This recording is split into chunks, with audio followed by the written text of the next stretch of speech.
হরে কৃষ্ণ। সকলকে সুস্বাগতম।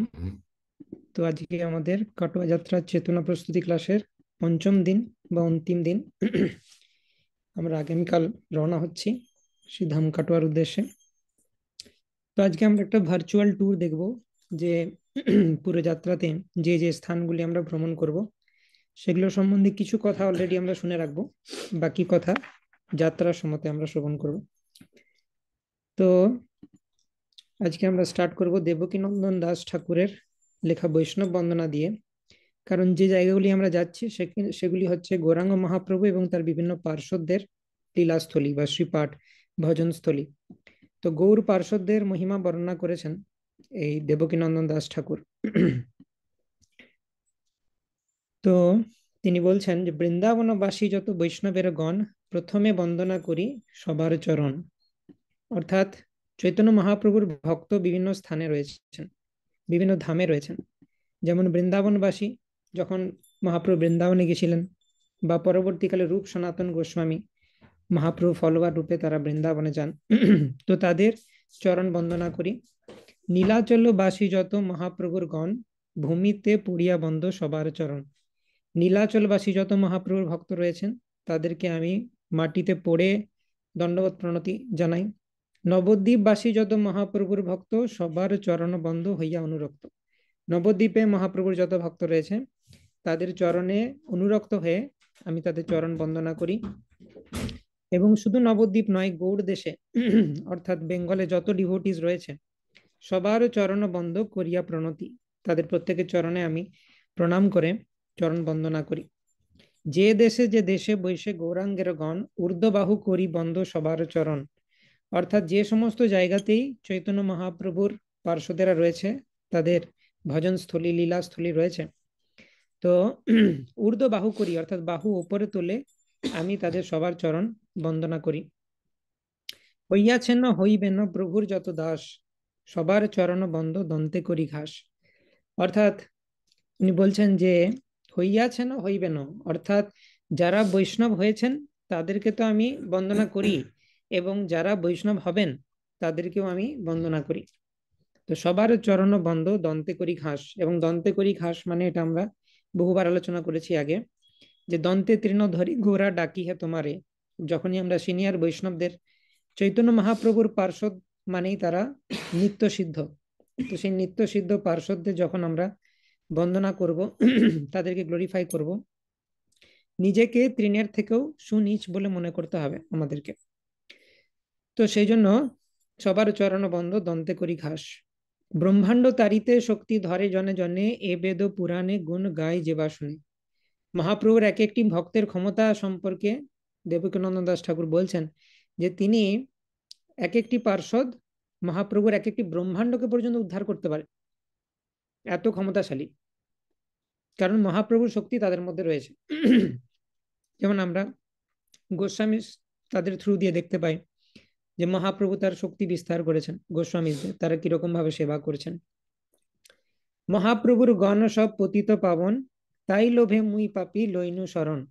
অর্থাৎ মহাপ্রভুর যে সমস্ত ডিভোটিস তারা হচ্ছে পতিত পাবন, অর্থাৎ পতিতদেরকে উদ্ধার করেন। সেই জন্য আমাদের কি করা উচিত? এই মহাপ্রভুর ডিভোটিদের শরণ গ্রহণ করা উচিত, কারণ আমরা পতিত এবং আমাদেরকে ওনারা উদ্ধার করবেন। বৈষ্ণবের ডেফিনেশনই হচ্ছে বাঞ্ছা কল্পতরুভ্যশ্চ কৃপা সিন্ধুভ্য এব চ পতিতানাম পাবনেভ্যো। পতিতদেরকে উদ্ধার করেন বৈষ্ণবেরা, আর মহাপ্রভুর পার্শ্বদের থেকে বড় বৈষ্ণব আর কি হতে পারে।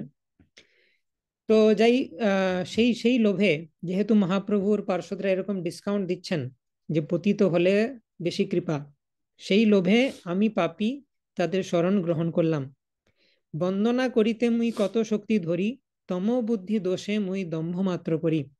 অর্থাৎ বন্দনা করার শক্তি নেই মহাপ্রভুর সেই পার্শ্বদেরকে, তো তবুও আমার তম বুদ্ধি, আমার বুদ্ধিটা তমগুণের প্রভাবে প্রভাবিত, এবং আমি সবসময় প্রাউড দম্ভ করি, তবু আমি চেষ্টা করছি তাদেরকে বন্দনা করার।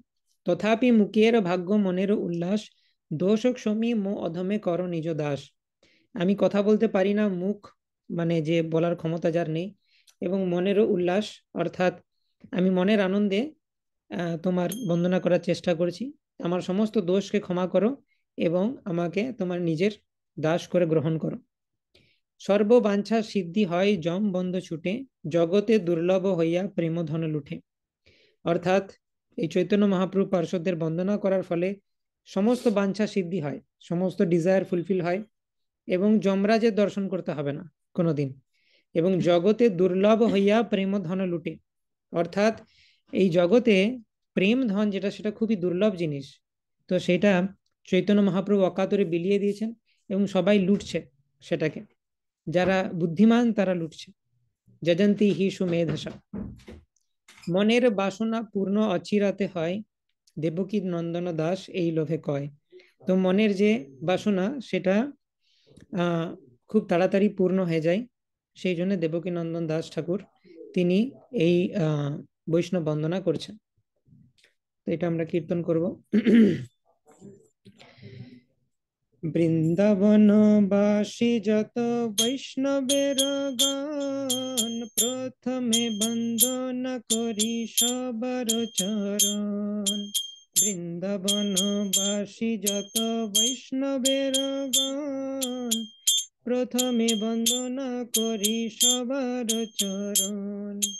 নীলাচলবাসী যত মহাপ্রভুর গান, নীলাচলবাসী যত মহাপ্রভুর গান, ভূমিতে পড়িয়া বন্ধ সবার চরণ। ভূমিতে পড়িয়া বন্ধ সবার চরণ।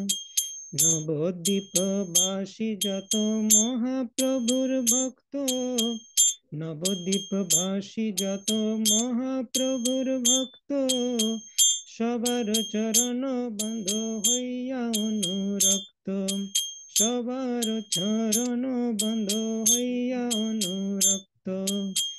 মহাপ্রভুর ভক্ত যত গৌড় দেশে স্থিতি, মহাপ্রভুর ভক্ত যত গৌড় দেশে স্থিতি, সবার চরণ বন্ধ করিয়া প্রণতি। সবার চরণ বন্ধ করিয়া প্রণতি। যে দেশে বসে গৌরাঙ্গের গান, যে দেশে বসে গৌরাঙ্গের গান, ঊর্ধ্ব বাহু করি বন্ধ সবার চরণ। ঊর্ধ্ব বাহু করি বন্ধ সবার চরণ। হইয়াছেন হইবেন প্রভুর যত দাস, হইয়াছেন হইবেন প্রভুর যত দাস, সবার চরণ বন্ধ দন্তে করি ঘাস। সবার চরণ বন্ধ দন্তে করি ঘাস। ব্রহ্মাণ্ড তারিতে শক্তি ধরে জনে জনে, ব্রহ্মাণ্ড তারিতে শক্তি ধরে জনে জনে, এ বেদ পুরাণে গুণ গায়ে যে বা শুনে। এ বেদ পুরাণে গুণ গায়ে যে বা শুনে। মহাপ্রভুর গান সব পতিত পাবন, মহাপ্রভুর গান সব পতিত পাবন, তাই লোভে মুই পাপি লইনু শরণ। তাই লোভে মুই পাপি লইনু শরণ। বন্দনা করিতে মুই কত শক্তি ধরি, বন্দনা করিতে মুই কত শক্তি ধরি, তম বুদ্ধি দোষে মুই দম্ভ মাত্র করি। তম বুদ্ধি দোষে মুই দম্ভ মাত্র করি। তথাপি মুখের ভাগ্য মনের উল্লাস, তথাপি মুখের ভাগ্য মনের উল্লাস, দোষক সমীম অধমে কর নিজ দাস। দোষক সমীম অধমে কর নিজ দাস। সর্ববাঞ্ছা সিদ্ধি হয় যম বন্ধ ছুটে, সর্ববাঞ্ছা সিদ্ধি হয় যম বন্ধ ছুটে, জগতে দুর্লভ হইয়া প্রেম ধন লুটে। জগতে দুর্লভ হইয়া প্রেম ধন লুটে। মনের বাসনা পূর্ণ অচিরাতে হয়, মনের বাসনা পূর্ণ অচিরাতে হয়, দেবকী নন্দন দাস এই লোভে কয়, দেবকী নন্দন দাস এই লোভে কয়। বৃন্দাবনবাসী যত বৈষ্ণবের গণ, বৃন্দাবনবাসী যত বৈষ্ণবের গণ, প্রথমে বন্দনা করি সবার চরণ, প্রথমে বন্দনা করি সবার চরণ। নীলাচলবাসী যত মহাপ্রভুর গণ, নীলাচলবাসী যত মহাপ্রভুর গণ, ভূমিতে পড়িয়া বন্ধ সবার চরণ, ভূমিতে পড়িয়া বন্ধ সবার চরণ। হরে কৃষ্ণ কৃষ্ণ কৃষ্ণ হরে হরে, হরে রাম রাম রাম হরে হরে। हरे कृष्ण कृष्ण कृष्ण हरे हरे, हरे राम राम राम हरे हरे। जय गौरानिताय, जय गौरानिताय, पतित पावन गौरानिताय, जय गौरानिताय, जय गौरानिताय, पतित पावन गौरानिताय। निताय गौर हरि बोल, हरि बोल, हरि बोल, निताय गौर हरि बोल, निताय गौर हरि बोल, हरि बोल, हरि बोल, निताय गौर हरि बोल। श्री हरिनाम संकीर्तन की जय, श्रील प्रभुपाद की जय, निताय गौर प्रेमानंदे, हरि हरि बोल। এখন আমরা চৈতন্য চরিতামৃতের আদিলীলা থেকে মঙ্গলাচরণ প্রয়াস করব।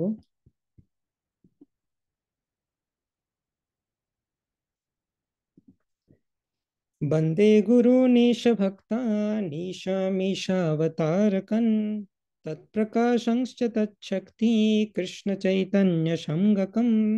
অর্থাৎ চৈতন্য মহাপ্রভু 6 রূপে নিজেকে বিস্তার করেছেন। গুরু, ঈশ ভক্ত, ঈশ অবতার, তৎপ্রকাশ এবং তৎশক্তি। বন্দে শ্রীকৃষ্ণ চৈতন্য নিত্যানন্দ সহোদিত, গৌড়দয়ে পুষ্পবন্ত চিত্রৌষন্দ তমোন্নুদ।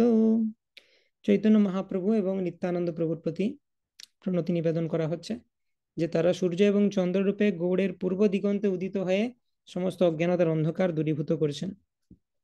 যদদ্বৈতম ব্রহ্মোপনিষদি তদপ্যস্য তনুভা, या आत्मान्तरयामि पुरुष इति सोऽहं सविभव, षडैश्वर्यै पूर्णयैः भगवान् स स्वयमयं, न चैतन्याद् कृष्णजगति परतत्त्वं परामिहान्।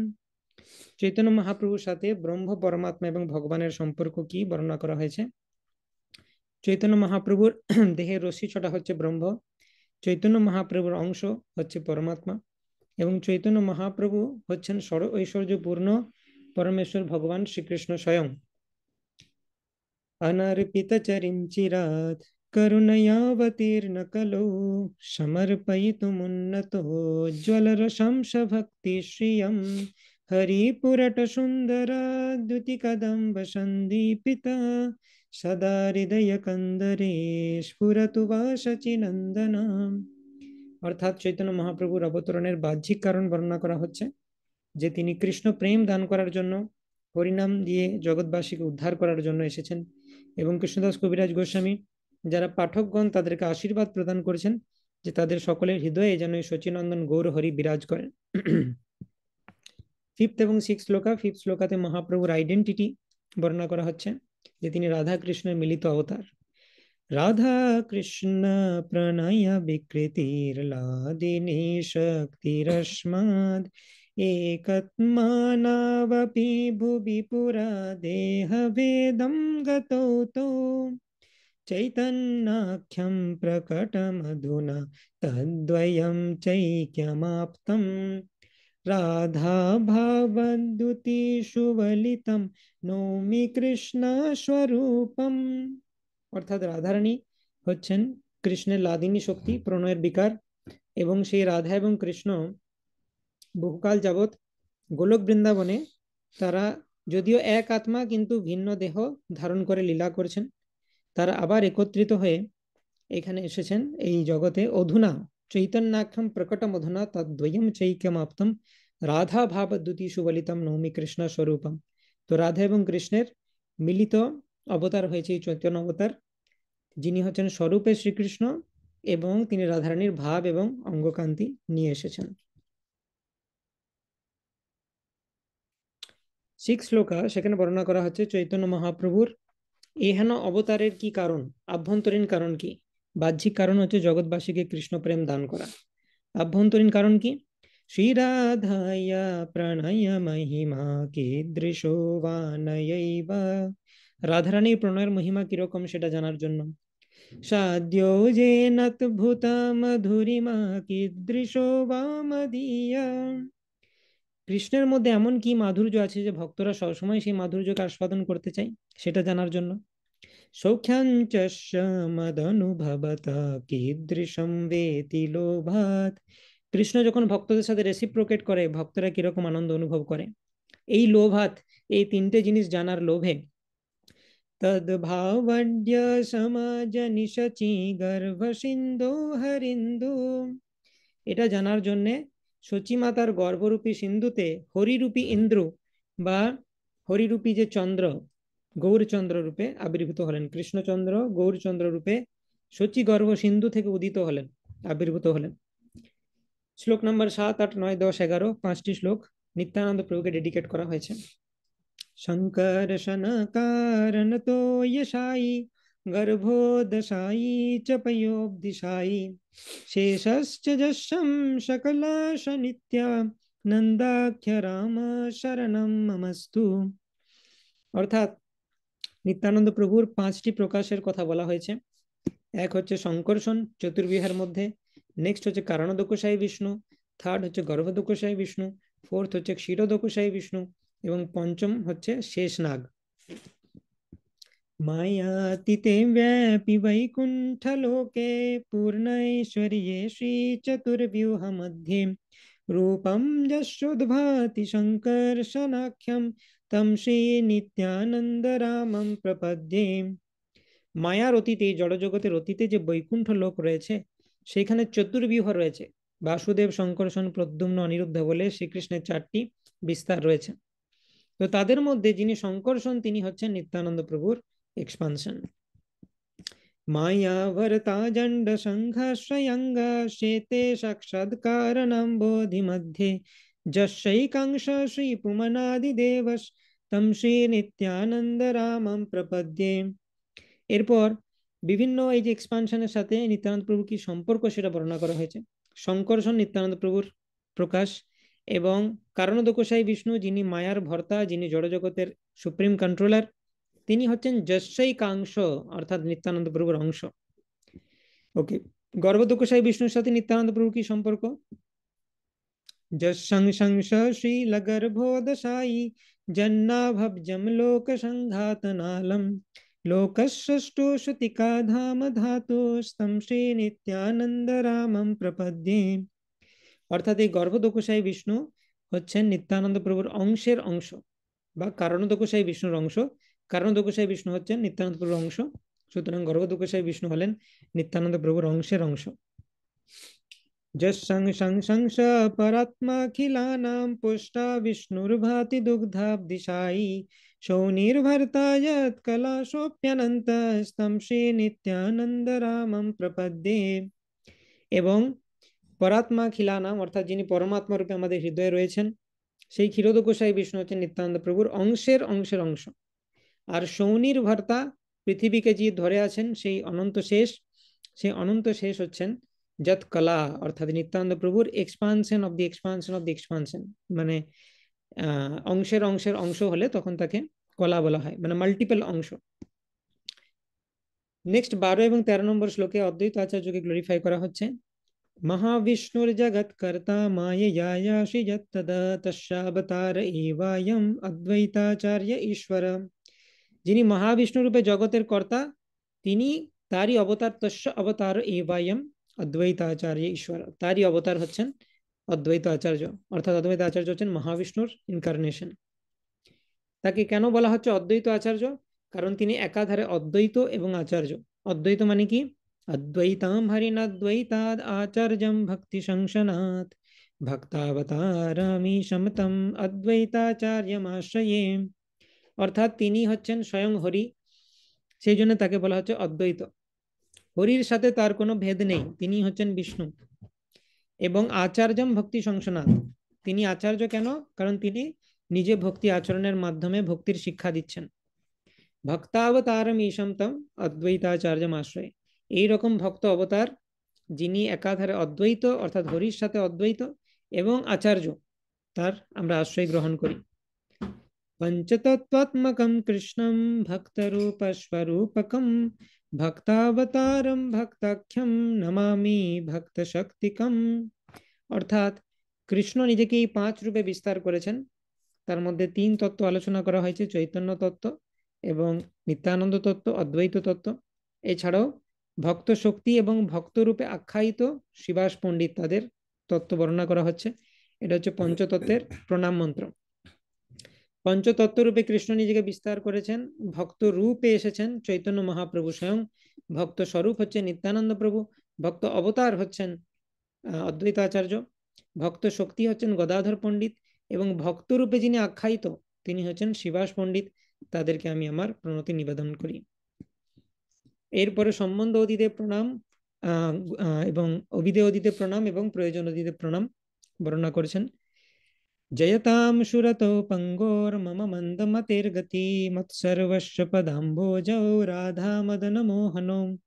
সেই রাধা মদন মোহন দেবের জয় হোক, যিনি সম্বন্ধ অধিদেব এবং যিনি জীবের সাথে কৃষ্ণের সম্পর্ককে এস্টাবলিশ করেন। এবং আমি হচ্ছি পঙ্গু এবং মন্দমতি, কৃষ্ণের এম্পাওয়ারমেন্ট ছাড়া আমি কিছুই করতে পারি না, তাই আমার সবকিছুই হচ্ছে রাধা মদন মোহনের কৃপায়। দিব্যাদ বৃন্দারণ্য কল্পদ্রুমাধ শ্রীমৎ রত্নাগার সিংহাসনস্থো শ্রীমদ রাধা শ্রীল গোবিন্দ দেব পৃষ্ঠালিবি সেব্যমানো স্মরামি। এটি হচ্ছে অভিধেয় অধিদেব প্রণাম মন্ত্র বা রাধা গোবিন্দ দেবের প্রণাম মন্ত্র। তো দিব্য বৃন্দারণ্যের মধ্যে কল্প বৃক্ষ দ্বারা পরিবেষ্টিত হয়ে রত্ন সিংহাসনের উপর অধিষ্ঠিত হয়ে রয়েছেন রাধা গোবিন্দ দেব এবং প্রেষ্টালাভী অর্থাৎ বিভিন্ন সখী এবং গোপীদের দ্বারা তারা সেবিত হচ্ছেন। তো রাধা গোবিন্দ দেব হলেন সেই ভগবানের রূপ যিনি অভিধেয় অর্থাৎ ভক্তদেরকে ভগবানের সেবায় নিযুক্ত করেন। শ্রীমন্রাসরসারম্ভী বংশী বটতটস্থিত কর্ষণ বেণুস্বনের গোপীর গোপীনাথ শ্রীয়স্তু নঃ। তো এটা হলো প্রয়োজন আদিদেব প্রণাম অর্থাৎ শ্রী রাধা গোপীনাথ দেবের প্রণাম মন্ত্র, যিনি রাস রচনা করেন এবং বংশী বটের তটে অবস্থিত হয়ে তিনি বেণু বাজানোর দ্বারা গোপীদেরকে আকর্ষণ করেন এবং তিনি হচ্ছেন গোপীদের নাথ। তো সেজন্য তাকে বলা হচ্ছে রাধা গোপীনাথ এবং তিনি তার কৃপাতে আমরা কি পেতে পারি? কৃষ্ণ প্রেম লাভ করতে পারি, যেটা হচ্ছে প্রয়োজন। জয় জয় শ্রী চৈতন্য জয় নিত্যানন্দ জয় দ্বৈত চন্দ্র জয় গৌর ভক্তবৃন্দ। জয় জয় শ্রী চৈতন্য জয় নিত্যানন্দ জয় দ্বৈত চন্দ্র জয় গৌর ভক্তবৃন্দ। হরে কৃষ্ণ কৃষ্ণ কৃষ্ণ হরে হরে হরে রাম রাম রাম হরে হরে। তো আজকে আমরা একটা ভার্চুয়াল পরিক্রমা করব। বিগত কয়েকদিন ধরে আমরা পুরো পটভূমি আলোচনা করেছি, আমাদের চেতনাকে স্টেপ বাই স্টেপ আমরা এলিভেট করার চেষ্টা করছি। মেডিটেশন অন লর্ড গৌরাঙ্গ এবং তার অ্যাসোসিয়েটসের প্রতি যে মেডিটেশন। তো প্রথম দিন আমরা দেখেছি চৈতন্য মহাপ্রভুর যে স্বরূপ সেটা নিয়ে আলোচনা করেছি। তিনি কে, তিনি যে ভগবান তার শাস্ত্রীয় প্রমাণ কি এবং তার অবতরণের বাহ্যিক এবং আভ্যন্তরীণ কারণ আলোচিত হয়েছে। দ্বিতীয় দিনে আমরা আলোচনা করেছি চৈতন্য মহাপ্রভুর শিক্ষা, যে হরিনাম সংকীর্তন করো, বৈষ্ণব সেবা করো, শাস্ত্র পাঠ করো ইত্যাদি। এবং প্রথম 14টি শ্লোক মঙ্গলাচরণে, সেগুলো আমরা ডিটেলসে আলোচনা করেছিলাম। এবং তারপর তৃতীয় এবং চতুর্থ দিন আমরা চৈতন্য মহাপ্রভুর লীলা কথা আলোচনা করেছিলাম, যাতে চৈতন্য মহাপ্রভুর যে ক্যারেক্টার সেটা আমরা বুঝতে পারি এবং তার প্রতি আমরা যেন প্রেম ডেভেলপ করতে পারি। তো তার জন্য কৃষ্ণদাস কবিরাজ গোস্বামী যেভাবে বর্ণনা করেছেন গৌর লীলা, সেটা আমরা পাঠ করেছি চৈতন্য চরিতামৃত থেকে। তো আজকে সেই সমস্ত কিছু প্রিরিকুইজিট যদি আমরা করে থাকি, তাহলে আজকে আমরা ভার্চুয়ালি সেই ধামগুলো দর্শনের জন্য এলিজিবল, এবং আমরা সেগুলো দর্শন করব এবং খুব ব্রিফলি সেখানকার কথা শ্রবণ করব। ডিটেলস কথা আমরা ধামে গিয়ে আরো শ্রবণ করতে পারি। তো তার আগে বেসিক কিছু জিনিস, ইম্পর্টেন্স অফ ধাম যাত্রা। এই ধাম যাত্রা কেন ইম্পর্টেন্ট ভক্ত সঙ্গে? তো চৈতন্য চরিতামৃতে মধ্যলীলায় বলা হচ্ছে, সাধু সঙ্গ নাম কীর্তন ভাগবত শ্রবণ, মথুরা বাস শ্রীমূর্তির শ্রদ্ধায় সেবন। সাধু সঙ্গ নাম কীর্তন ভাগবত শ্রবণ, মথুরা বাস শ্রীমূর্তির শ্রদ্ধায় সেবন। সকল সাধন শ্রেষ্ঠ এই পঞ্চ অঙ্গ, কৃষ্ণ প্রেম জন্মায় এই পাঁচের অল্প সঙ্গ। তো ভক্তিরসামৃত সিন্ধু গ্রন্থে রূপ গোস্বামী ভগবত ভক্তি অনুশীলনের 64টি বিভিন্ন অঙ্গের কথা বর্ণনা করেছেন, কিন্তু তার মধ্যে তিনি বর্ণনা করেছেন যে এই 5টি অঙ্গ হচ্ছে সব থেকে প্রধান। সেগুলি কি? সাধু সঙ্গ নাম কীর্তন ভাগবত শ্রবণ, মথুরা বাস শ্রীমূর্তির শ্রদ্ধায় সেবন। এই 5টা যদি করি, ইভেন ইফ এই 5টার কেউ যদি একটারও অল্প সঙ্গ করে, কৃষ্ণ প্রেম জন্মাবেই। সকল সাধন শ্রেষ্ঠ এই পঞ্চঙ্গ, যত সাধন পদ্ধতি আছে তার মধ্যে শ্রেষ্ঠ হচ্ছে এই 5টি পদ্ধতি। একে বলা হয় পঞ্চাঙ্গ ভক্তি। তো সাধু সঙ্গ মানে সাধুদের অ্যাসোসিয়েশনে থাকা, বৈষ্ণবদের অ্যাসোসিয়েশনে থাকা এবং হরিকথা শ্রবণ করা। মচ্চিত্তমদ্গত প্রাণ বোধয়ন্ত পরস্পরম কথয়ন্তশ্চ মাম নিত্যম তুষ্যন্তি চ রমন্তি চ। নাম কীর্তন মানে হরিনাম জপ, ভগবানের নাম কীর্তন করা, হরে কৃষ্ণ মহামন্ত্র কীর্তন করা। ভাগবত শ্রবণ মানে গীতা ভাগবত চৈতন্য চরিতামৃত থেকে ভগবানের লীলা কথা শ্রবণ করা। মথুরা বাস মানে ভক্ত সঙ্গে ধাম যাত্রা। তো মথুরা বাস, এই ধাম যাত্রা, সেটা পঞ্চাঙ্গ ভক্তির মধ্যে একটা ইম্পর্টেন্ট জিনিস। এবং শ্রীমূর্তির শ্রদ্ধায় সেবন, অর্থাৎ আমাদের ডিটি ওয়ার্শিপ, ডিটি সার্ভিসেস বিভিন্ন, সেগুলো আমরা রেন্ডার করতে পারি। তো যখন আমরা ধাম যাত্রা করি, এই 5টা একসাথে হয় অত্যন্ত বেশি পরিমাণে। তো এটা আমাদের ভক্তিলতার জন্য অত্যন্ত বেশি নারিশিং। যদি মনে হচ্ছে ভক্তি আমাদের মুহ্যমান হয়ে যাচ্ছে বা আমরা স্পিরিচুয়াল স্ট্রেংথ হারিয়ে ফেলছি, তাহলে ধাম যাত্রা হচ্ছে তার পারফেক্ট সলিউশন। ধাম যাত্রাতে ভোরে ভোরে সাধু সঙ্গ হবে, নাম কীর্তন হবে, ভাগবত শ্রবণ, কথা শ্রবণ করবো আমরা, মথুরা বাস, সেই ধামে বাস করছি, এবং ভগবানের আরতি, ডিটি ওয়ার্শিপ সমস্ত কিছু হতে থাকবে। তো সেই জন্য ধাম যাত্রা ইজ ভেরি ইম্পর্টেন্ট, যে ভগবত ভক্তির এই 5টা মূল যে অঙ্গ, সেগুলো অত্যধিক পরিমাণে ধাম যাত্রাতে হয়ে থাকে। তো ভক্তিলতাতে যদি ম্রিয়মান হয়ে যায় ভক্তিলতা, সেটা আবার সতেজ হয়ে ভক্তিলতা বৃদ্ধি হতে থাকে। তো আরেকটা ইম্পর্টেন্ট জিনিস হচ্ছে, ধাম যাত্রা যখন আমরা করি, বাড়িতে আমরা বিভিন্ন কাজে ব্যস্ত থাকি, তার মধ্যে কোনোদিন ভগবানের জন্য সময় বের করতে পারি, কোনোদিন পারি না। কোনোদিন হয়তো ভক্তরা আমাদের ষোলমালা কোনোভাবে কমপ্লিট করে, কিন্তু সাধনার কোনো টাইম পাচ্ছি না, স্ট্রাগল করছি প্রতিদিন আমরা। ঘরের বিভিন্ন কাজ, কেউ হয়তো জব করছে, কেউ স্টুডেন্ট, এভাবে আমরা স্ট্রাগল করছি। কিন্তু ধাম যাত্রা যখন হয়, বহুদিন আগের থেকে প্রিপারেশন নিয়ে, যে ছুটি নিতে হবে অফিসে আমার বা ইত্যাদি, কলেজ থেকে ছুটি নিতে হবে, তার জন্য আগের থেকে কাজ সেরে রাখি, আগের থেকে এক্সট্রা কাজ করি। হ্যাঁ, তো এই যে জিনিসটা, কৃষ্ণের ভক্তদের অ্যাসোসিয়েশন পাওয়ার জন্য আমি যে অস্টেরিটি করছি, তপস্যা করছি, 2 বা 3 দিন টাইম আমি শুধু কৃষ্ণের জন্য, কোনো কাজের কথা ভাববো না সেই সময়তে, এটা একটা বিগ অস্টেরিটি কলিযুগের মানুষের ক্ষেত্রে। অন্য সব অস্টেরিটি দূরে থাক, ভগবানের জন্য টাইম বার করা, এটা হচ্ছে সব থেকে বড় অস্টেরিটি। তো সেই অস্টেরিটি আমরা করছি ভগবানের জন্য ধাম যাত্রাতে, তার ফলে ভগবান সন্তুষ্ট হবেন এবং আমাদের ভক্তিলতা নারিষ্ট হবে। যে কোনো সময়, যেমন জপযজ্ঞ যেদিন হয়, সেদিন আমরা ভগবানের জন্য টাইম বের করি, সারা দিন জপ করব। এরকম কিছু কিছু দরকার রয়েছে আমাদের ভক্তিতে বুস্ট করার জন্য, না হলে প্রতিদিনের যে কালচার, সেটাতে ভক্তিলতা ম্রিয়মান হয়ে যেতে পারে। তো এভাবে আমরা যেহেতু কৃষ্ণের জন্য সময় বের করছি, ফুল টাইম বের করছি, তো সেই জন্য আমরা ভগবানের এবং ভগবত ভক্তদের ব্লেসিংস এবং তাদের অ্যাসোসিয়েশন পাবো। এছাড়া ধামের পোটেন্সি রয়েছে, যে ধামে আমরা যাচ্ছি সেই ধাম হচ্ছে ভগবান সেখানে আছেন বা ভগবানের পার্শ্বদেরা সেখানে আছেন, তাদের চরণ ধুলি সেখানে রয়েছে। সেইখানে সেই ধামে আমরা যাচ্ছি, তো ধামের একটা আলাদা অ্যাটমসফিয়ার থাকে, স্পিরিচুয়ালি রিচার্জ হয়ে যাব আমরা যখনই ধামে যাব। এবং তো এই সমস্ত কারণে আমাদের ধাম যাত্রাটা খুবই ইম্পর্টেন্ট, যদি আমরা ভক্তিতে আরো এগিয়ে যেতে চাই এবং ভক্তিতে যদি আমরা এনথুজিয়াজম বা উৎসাহ পেতে চাই, তাহলে আমাদের ধাম যাত্রা ইজ ভেরি ইম্পর্টেন্ট। তো ধাম যাত্রার মধ্যে বিভিন্ন ধরনের ক্যাটেগরি রয়েছে ধামের। কি কি ক্যাটেগরি? কিছু জায়গাকে বলা হতে পারে ধাম, কিছু জায়গাকে বলা হয় পাঠ, কিছু জায়গাকে বলা হয় মহাপাঠ। তো ধাম, পাঠ, মহাপাঠ এগুলো কিরকম না, যেখানে ভগবান ছিলেন বা ভগবান লীলা বিস্তার করেছেন সেই জায়গাগুলোকে বলা হচ্ছে ধাম। পাঠ মানে কি? যখন একজন বা দুইজন বৈষ্ণব কোনো জায়গাতে থেকেছেন, ভজন করেছেন, সেটা পাঠ। আর বহু বৈষ্ণব একত্রে যদি কোনো জায়গায় থাকেন, ভজন করেন, তখন সেটা মহাপাঠে পরিণত হয়। তো আমাদের গৌড়ীয় বৈষ্ণবদের জন্য 5টি ধাম ইজ ভেরি ইম্পর্টেন্ট। এটা ভালো করে শুনে রাখো, তাহলে বুঝতে পারবে আমাদের নেক্সট যাত্রা কোথায় কোথায় হবে। আমাদের প্ল্যান হচ্ছে যে আমরা যেহেতু গৌড়ীয় বৈষ্ণব, সেই জন্যে আমাদের এই গৌরমণ্ডল ভূমিকে আগে এক্সপ্লোর করব আমরা। আপকামিং কিছু ইয়ার্সে আমরা এই গৌরমণ্ডল ভূমিকে এক্সপ্লোর করব। এবং এছাড়া দূরপাল্লা যাত্রা করতে যেহেতু আমাদের বেশিরভাগই স্টুডেন্ট, তো অনেকেরই ফাইন্যান্সিয়াল প্রবলেম হয়, তো তারা ফাইন্যান্সিয়ালি স্টেবল হোক, সেই কয়েকটা বছরে আমরা গৌরমণ্ডল যাত্রা করব।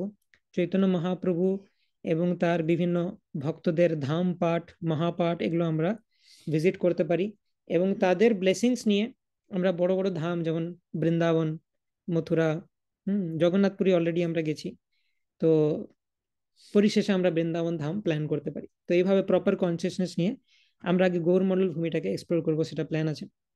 তো 5টা মেন ধাম গৌড়ীয় বৈষ্ণবদের জন্য, সেটা কি? মহাপ্রভুর দুটোই ধাম, একটা হচ্ছে নবদ্বীপ, একটি হচ্ছে কাটোয়া। সেই কাটোয়া আমরা যাত্রা করছি। নবদ্বীপ, মায়াপুর আমরা অলরেডি যাত্রা করেছিলাম এবং ভক্তরা যেতে আসতেই থাকে। কিন্তু আরো যে অঞ্চলগুলি রয়েছে গৌরমণ্ডল ভূমির মধ্যে, সেগুলি বিশেষভাবে সবার জানা নেই, তো সেগুলো আমরা যাত্রা করব। বিভিন্ন জায়গায় যেমন কুমারহট্ট বা হালি শহর রয়েছে, বা সপ্তগ্রাম রয়েছে, হ্যাঁ, বা কলকাতাতেও বিভিন্ন প্লেসেস রয়েছে ইত্যাদি। আমরা এই যাত্রাতেও দেখবো কিছু কিছু জায়গা কভার করছি। অম্বিকা কালনা এই যাত্রাতে কভার হচ্ছে না, সেটা অন্য যাত্রাতে করতে হবে। বা আরো কাছাকাছি সাক্ষী গোপাল বা রেমুনা ইত্যাদি যাত্রা করতে পারি। তো প্রচুর স্পট রয়েছে এখানে গৌরমণ্ডল ভূমির মধ্যে। তো যাই হোক, 5টি মেন ধাম কি কি? মহাপ্রভুর ধাম হচ্ছে নবদ্বীপ এবং কাটোয়া, এটা মনে রাখতে হবে সবাইকে। ঠিক আছে, মনোযোগ দিয়ে শোনো। মহাপ্রভুর 2টি ধাম, নবদ্বীপ এবং কাটোয়া। নবদ্বীপে তিনি জন্মেছেন, লীলা করেছেন, এবং কাটোয়াতে তার সন্ন্যাস লীলা হয়েছে। নিত্যানন্দ প্রভুর ধামও হচ্ছে 2টি, একচক্রতে তার জন্ম, এবং খড়দহ সেখানে তিনি লীলা করেছেন, তো খড়দহ আমরা যাত্রা করব। এবং শান্তিপুর হচ্ছে অদ্বৈত আচার্যের ধাম, শান্তিপুরে তিনি লীলাবিলাস করেছেন। তো এই 5টা, অর্থাৎ চৈতন্য মহাপ্রভু, নিত্যানন্দ প্রভু এবং অদ্বৈত আচার্য, এনারা 3জন হচ্ছেন বিষ্ণু তত্ত্ব, তাদের যে লীলাস্থলী এই 5টি ধাম নামে পরিচিত। এরপর পাঠ, যেমন আমরা এবারে যাত্রাতে ঝামটপুর বা জাজিগ্রাম এগুলোকে বলা হয় পাঠ, যেখানে বৈষ্ণবদের লীলাস্থলী রয়েছে। আবার কিছু কিছু জায়গা হচ্ছে মহাপাঠ, যেমন কুলিনগাম এবং শ্রীখণ্ড। শ্রীখণ্ডে আমরা দেখবো যে প্রচুর বৈষ্ণব সেখানে সমবেত হয়েছিলেন। এবং most importantly Chaitanya Charitamrita mention করা হচ্ছে, আমরা দেখব যে মুকুন্দ, রঘুনন্দন, নরহরি সরকার ঠাকুর, চিরঞ্জীব, সুলোচন ইত্যাদি। কুলিন গ্রামেরও বিভিন্ন ভক্তরা রয়েছেন, হরিদাস ঠাকুর তাদের উপর কৃপা করেছেন, সত্যরাজ খান ইত্যাদি ইত্যাদি রয়েছেন। তো অনেক বৈষ্ণব এক জায়গায় হলে তখন তাকে বলে মহাপাঠ। তো ধাম, পাঠ, মহাপাঠ এগুলো আমাদের মাথায় রাখতে হবে। তো ধাম যাত্রার পূর্বে আমাদের জেনে নিতে হবে যে ধাম অপরাধ কি কি। দশবিধ নাম অপরাধের মতো দশবিধ ধাম অপরাধ রয়েছে, এবং সেগুলো আমাদেরকে খুব স্ট্রিক্টলি অ্যাভয়েড করতে হবে। তো সেগুলো আমরা জেনে নিই। To show contempt or disrespect for the Guru who reveals ধাম। তো গুরুদেবের প্রতি আমাদের অফেন্স করা, যে গুরুদেব ধামকে প্রকাশ করছেন, শিক্ষাগুরু, দীক্ষাগুরু, বর্তমান প্রদর্শক গুরু যিনি ধাম সম্পর্কে বলছেন, সেই গুরুদেবকে ডিসরেসপেক্ট করা, এটা নামের ক্ষেত্রেও ছিল যে গুরুদেবকে অবজ্ঞা করা একটা হচ্ছে নাম অপরাধ। স্পিরিচুয়াল লাইফ মানে গুরুর কৃপাতে সবকিছু হয়। তো গুরুদেবকে যদি অফেন্ড করি, তাহলে নামও প্রকাশিত হবে না আমাদের কাছে, ধামও প্রকাশিত হবে না। To think that Dham is temporary, এই ধামকে জড়জাগতিক কোনো জায়গা বলে মনে করা বা টেম্পোরারি। ধাম হচ্ছে স্পিরিচুয়াল ওয়ার্ল্ডের পার্ট, আধ্যাত্মিক জগতের পার্ট, বৈকুণ্ঠ, সেটা আমাদের বিশ্বাস থাকতে হবে। To commit violence towards any of the Dhambasis or pilgrims, or to think that they are ordinary people, ধামবাসীদেরকে সাধারণ ব্যক্তি মনে করা, ধামবাসীদের প্রতি কোনো অফেন্স করা, সেটা বিভিন্ন প্রকারে হতে পারে, কায়িক হতে পারে, মানসিক হতে পারে, বাচিক হতে পারে। কোনো প্রকার অপরাধ যেন আমরা ধামবাসীদের প্রতি না করি। বহু জন্মের ভাগ্যের ফলে তারা এই ধামে জন্মগ্রহণ করেছে। তো অদ্বৈত প্রভুর ধাম হচ্ছে শান্তিপুর। ওকে, তো ফোর্থ ধাম অপরাধ হচ্ছে to perform mundane activities while living in dham. ধামে আছি অথচ আমি জাগতিক কাজকর্ম করে চলেছি, জাগতিক কথা বলে চলেছি, হাসি ঠাট্টা করে চলেছি। ধামে গিয়ে এই কদিন আমরা টাইম বের করেছি কৃষ্ণের জন্য, সেটাকে ওয়েস্ট করা উচিত নয়। সেখানে গিয়েও যদি আমি জড়জাগতিক ভাইবসটা নিয়ে যাই, তাহলে আর কৃষ্ণের জন্য টাইম বের করে লাভ কি হলো? তো আমাকে ধামে গিয়ে সম্পূর্ণ কৃষ্ণ চিন্তায় মগ্ন হতে হবে, কৃষ্ণ কীর্তনে, কৃষ্ণ কথা শ্রবণে, কৃষ্ণের ধাম দর্শনে, ভগবানের ডিটি ওয়ার্শিপ, প্রসাদ ভক্ষণ, ভক্তদের সাথে কৃষ্ণ নিয়ে কথা, এই সমস্ত কিছুর মধ্যে নিজেকে ডুবিয়ে রাখতে হবে। এবং মোবাইল ফোন ইত্যাদি কোনো রকম জড়জাগতিক অ্যাক্টিভিটি, সেগুলোর থেকে নিজেদেরকে যতটা সম্ভব দূরে রাখতে হবে। Earn money by and making a business of deity worship and Harinam. তো এই ধামে গিয়ে আমি যদি কোনো ব্যবসা শুরু করি, হরিনাম এবং ভগবানের কোনো কিছুকে নিয়ে আমি একটা ব্যবসা শুরু করে দিলাম, সেখানে আমার নিজের প্রফিটের জন্য ধামকে ইউজ করছি কোনোভাবে, তো সেটা হচ্ছে একটা offense. To think dham belongs to a mundane country or province like Uttar Pradesh, যেমন বৃন্দাবন কেউ ভাবতে পারে উত্তরপ্রদেশে আছে, কেউ ভাবতে পারে ও কাটোয়া কি এখানে বর্ধমানের কাছে একটা জায়গা, তো এরকম ভাবা চলবে না। To equate dham with a holy place of the demigods, বা কোনো জড়জাগতিক মনে করাটা তো পাপ বটেই, এমনকি কোনো দেবতার জায়গা মনে করাটাও পাপ। এটা কোনো দেবতা বা মানুষের জায়গা নয়, এটা ভগবানের জায়গা। To attempt to measure the area of dham, কেউ যদি মাপতে চায় ধামটা কত বড়, ওই এইটুকু তো ধাম। কেউ ভাবতে পারে ব্রজমণ্ডলও 84 ক্রোশ মাত্র, তো এটা 84 ক্রোশ নয়, বা কাটোয়া বা নবদ্বীপ, এগুলো কোনোটাই আমরা জড়জাগতিক দৃষ্টিভঙ্গি দিয়ে মেপে রাখতে পারি না। ভগবানের ধাম মানে সেটা আনলিমিটেড, আমাদের কাছে জড় চক্ষুতে প্রকাশিত হবে না সেটা। To commit sinful acts while residing in dham, ধামে থাকাকালীন বিভিন্ন প্রকারের সিনফুল অ্যাক্টিভিটি সেগুলো করা, যেমন 4 নিয়ম ভঙ্গ করা, meet eating, gambling, intoxication, illicit sex ইত্যাদি যে 4 নিয়ম পালন করতে হয়, সেগুলো ধামে আরো স্ট্রিক্টলি ফলো করা উচিত, কোনোভাবেই যেন সেগুলো ব্রেক না হয়, তাহলে কিন্তু আমরা ধাম রিলিজ করতে পারবো না। To consider Vrindavan and Navadvip to be different, কেউ যদি ধামগুলোর মধ্যে ডিফারেন্সিয়েট করে যে এই ধামটা ভালো এটা খারাপ, এরকম ভাবা উচিত নয়। ভগবানের সব ধামই হচ্ছে ইকুয়ালি পোটেন্ট, সবগুলোই ট্রান্সেন্ডেন্টাল বা অ্যাবসলিউট প্ল্যাটফর্মে রয়েছে। টু ব্লাসফেম দ্য শাস্ত্রাস দ্যাট গ্লোরিফাই ধাম, যে শাস্ত্রে ধামকে গ্লোরিফাই করা হচ্ছে সেই শাস্ত্রের নিন্দা করা, সেটা হচ্ছে একটা অপরাধ। যেমন চৈতন্য চরিতামৃত, চৈতন্য ভাগবত, এই সমস্ত জায়গার কথা বারবার আসছে। তো কেউ যদি মনে করে চৈতন্য চরিতামৃতের নিন্দা করে বা ভাগবতের নিন্দা করে ইত্যাদি, বা গ্রন্থকারদের নিন্দা করে। To be faithless and think the glories of dham are imaginary, কেউ যদি মনে করে একটু শাস্ত্রে বাড়িয়ে বাড়িয়ে লেখা আছে, অ্যাকচুয়ালি এরকম নয়, সেটা একটা অফেন্স। শাস্ত্রের কথা মানে বেদ বাক্য, সেটা কোনোদিনও ভুল হতে পারে না। আমি এই স্টেজে হয়তো সেটা উপলব্ধি নাও করতে পারি, কিন্তু যারা এক্সল্টেড বৈষ্ণব তারা অক্ষরে অক্ষরে শাস্ত্রের কথা উপলব্ধি করতে পারেন। তো আমাদের এই যে 10 অফেন্সেস, সেটাকে অ্যাভয়েড করা উচিত। তো এটা হচ্ছে একটা ম্যাপ, যে আমরা মোটামুটি কি কি জায়গা কভার করব। কাটোয়াকে সেন্টার করে প্রচুর ধাম রয়েছে এখানে, মানে দর্শনীয় স্থান রয়েছে, বৈষ্ণবদের লীলাস্থলী রয়েছে, তো সবগুলো তো কভার করা যাবে না। তো এই যাত্রায় আমরা যেগুলো কভার করব সেটা হচ্ছে কাটোয়াকে কেন্দ্র করে আমরা শ্রীখণ্ড, জাজিগ্রাম এবং বড়ডাঙ্গা, এবং পূর্ব দিকে থাকছে আকাইহাটা এবং অগ্রদ্বীপ, এবং উত্তর দিকে থাকছে উদ্ধরণপুর এবং ঝামটপুর। এই জায়গাগুলো প্রতিটার গ্লোরিজ আমরা জানবো, যেখানে কি কি রয়েছে, কেন আমরা দর্শন করছি ইত্যাদি। তো এটা মোটামুটি আমাদের একটা ম্যাপ, এবং একটা খুব সুন্দর প্যাটার্ন হয়েছে দেখতে পাচ্ছি। এটা ইন্টেন্ডেড ছিল না, কিন্তু মহাপ্রভুর কৃপাতে একটা খুব সুন্দর প্যাটার্ন হচ্ছে, যে আমরা আমাদের যাত্রাটা যেভাবে হচ্ছে, আমরা 3টে দিকে ট্রাভেল করছি। ওকে, তো আমাদের যাত্রা যেভাবে হবে সেইভাবেই আমি আলোচনা করব। তো প্রথম দিন 4 তারিখে আমরা শ্রীখণ্ড, বড়ডাঙ্গা, জাজিগ্রাম হয়ে কাটোয়াতে ফিরে আসব, এবং লাঞ্চের পর কাটোয়ার যে যে দর্শনীয় স্থান আছে সেগুলো দেখব। 5 তারিখ সকালবেলা আকাইহাটা এবং অগ্রদ্বীপ দর্শন করব, এবং 5 তারিখ বিকেলে উদ্ধরণপুর এবং ঝমটপুর। তো সেইভাবে আমরা আলোচনা করতে পারি। তো প্রথমেই শ্রীখণ্ডকে বলা হয় মহাপাঠ, কারণ এখানে প্রচুর বৈষ্ণবের লীলাস্থলী রয়েছে। তো এখন থেকে খুব মনোযোগ সহকারে শ্রবণ করুন, কারণ প্রতিটা জায়গায় যাওয়ার আগে সেটার গ্লোরি শ্রবণ করা খুব ইম্পর্টেন্ট। এবং আমরা খুব ডিটেলসে আলোচনা করব না, কিছু কিছু গ্লোরিজ আলোচনা করব, কারণ অধিকাংশ জিনিস আমরা যাত্রার মধ্যে আলোচনা করব সেই স্থানে গিয়ে। কিন্তু আগের থেকে কিছুটা জানিয়ে রাখা যে মোটামুটি কি একটা হয়েছিল, যাতে আমাদের এনথুজিয়াজম মেনটেন থাকে। তো চৈতন্য চরিতামৃতে বর্ণনা করা হচ্ছে এই শিখণ্ডের 3 মহাবৈষ্ণব, আরো মহাবৈষ্ণব ছিলেন, কিন্তু 3জন হচ্ছেন প্রধান। খণ্ডবাসী মুকুন্দ দাস শ্রী রঘুনন্দন, নরহরি দাস চিরঞ্জীব সুলোচন। এই সব মহাশাখা চৈতন্য কৃপাধাম, প্রেম ফল ফুল করে যাহা তাহা দান। তো চৈতন্য চরিতামৃতে কৃষ্ণদাস কবিরাজ গোস্বামী এদেরকে খণ্ডবাসী বলতেন, কারণ শ্রীখণ্ড জায়গার নাম, তো সেই জন্য এদের বলা হতো খণ্ডবাসী। তো মুকুন্দ দাস, তো এই শ্রীখণ্ডের একজন মুকুন্দ ছিলেন যার নাম মুকুন্দ দাস, আরেকজন হচ্ছেন মুকুন্দ দত্ত, যিনি মহাপ্রভুর সহপাঠী এবং সিঙ্গার। এই মুকুন্দ দাস তিনি হচ্ছেন ডক্টর পেশাতে, ঠিক আছে? যতটা সম্ভব মনে রাখার চেষ্টা করে, ডিটেলস গুলো কাজে লাগবে। এবং এই মুকুন্দের পুত্র হচ্ছে রঘুনন্দন, তার পাঁচ টাইম আমরা দেখব। এবং নরহরি দাস হচ্ছেন নরহরি সরকার ঠাকুর, ওকে। এবং চিরঞ্জীব সুলোচন, এই চিরঞ্জীবের যে পুত্র, দুজন পুত্র, রামচন্দ্র কবিরাজ এবং গোবিন্দ কবিরাজ।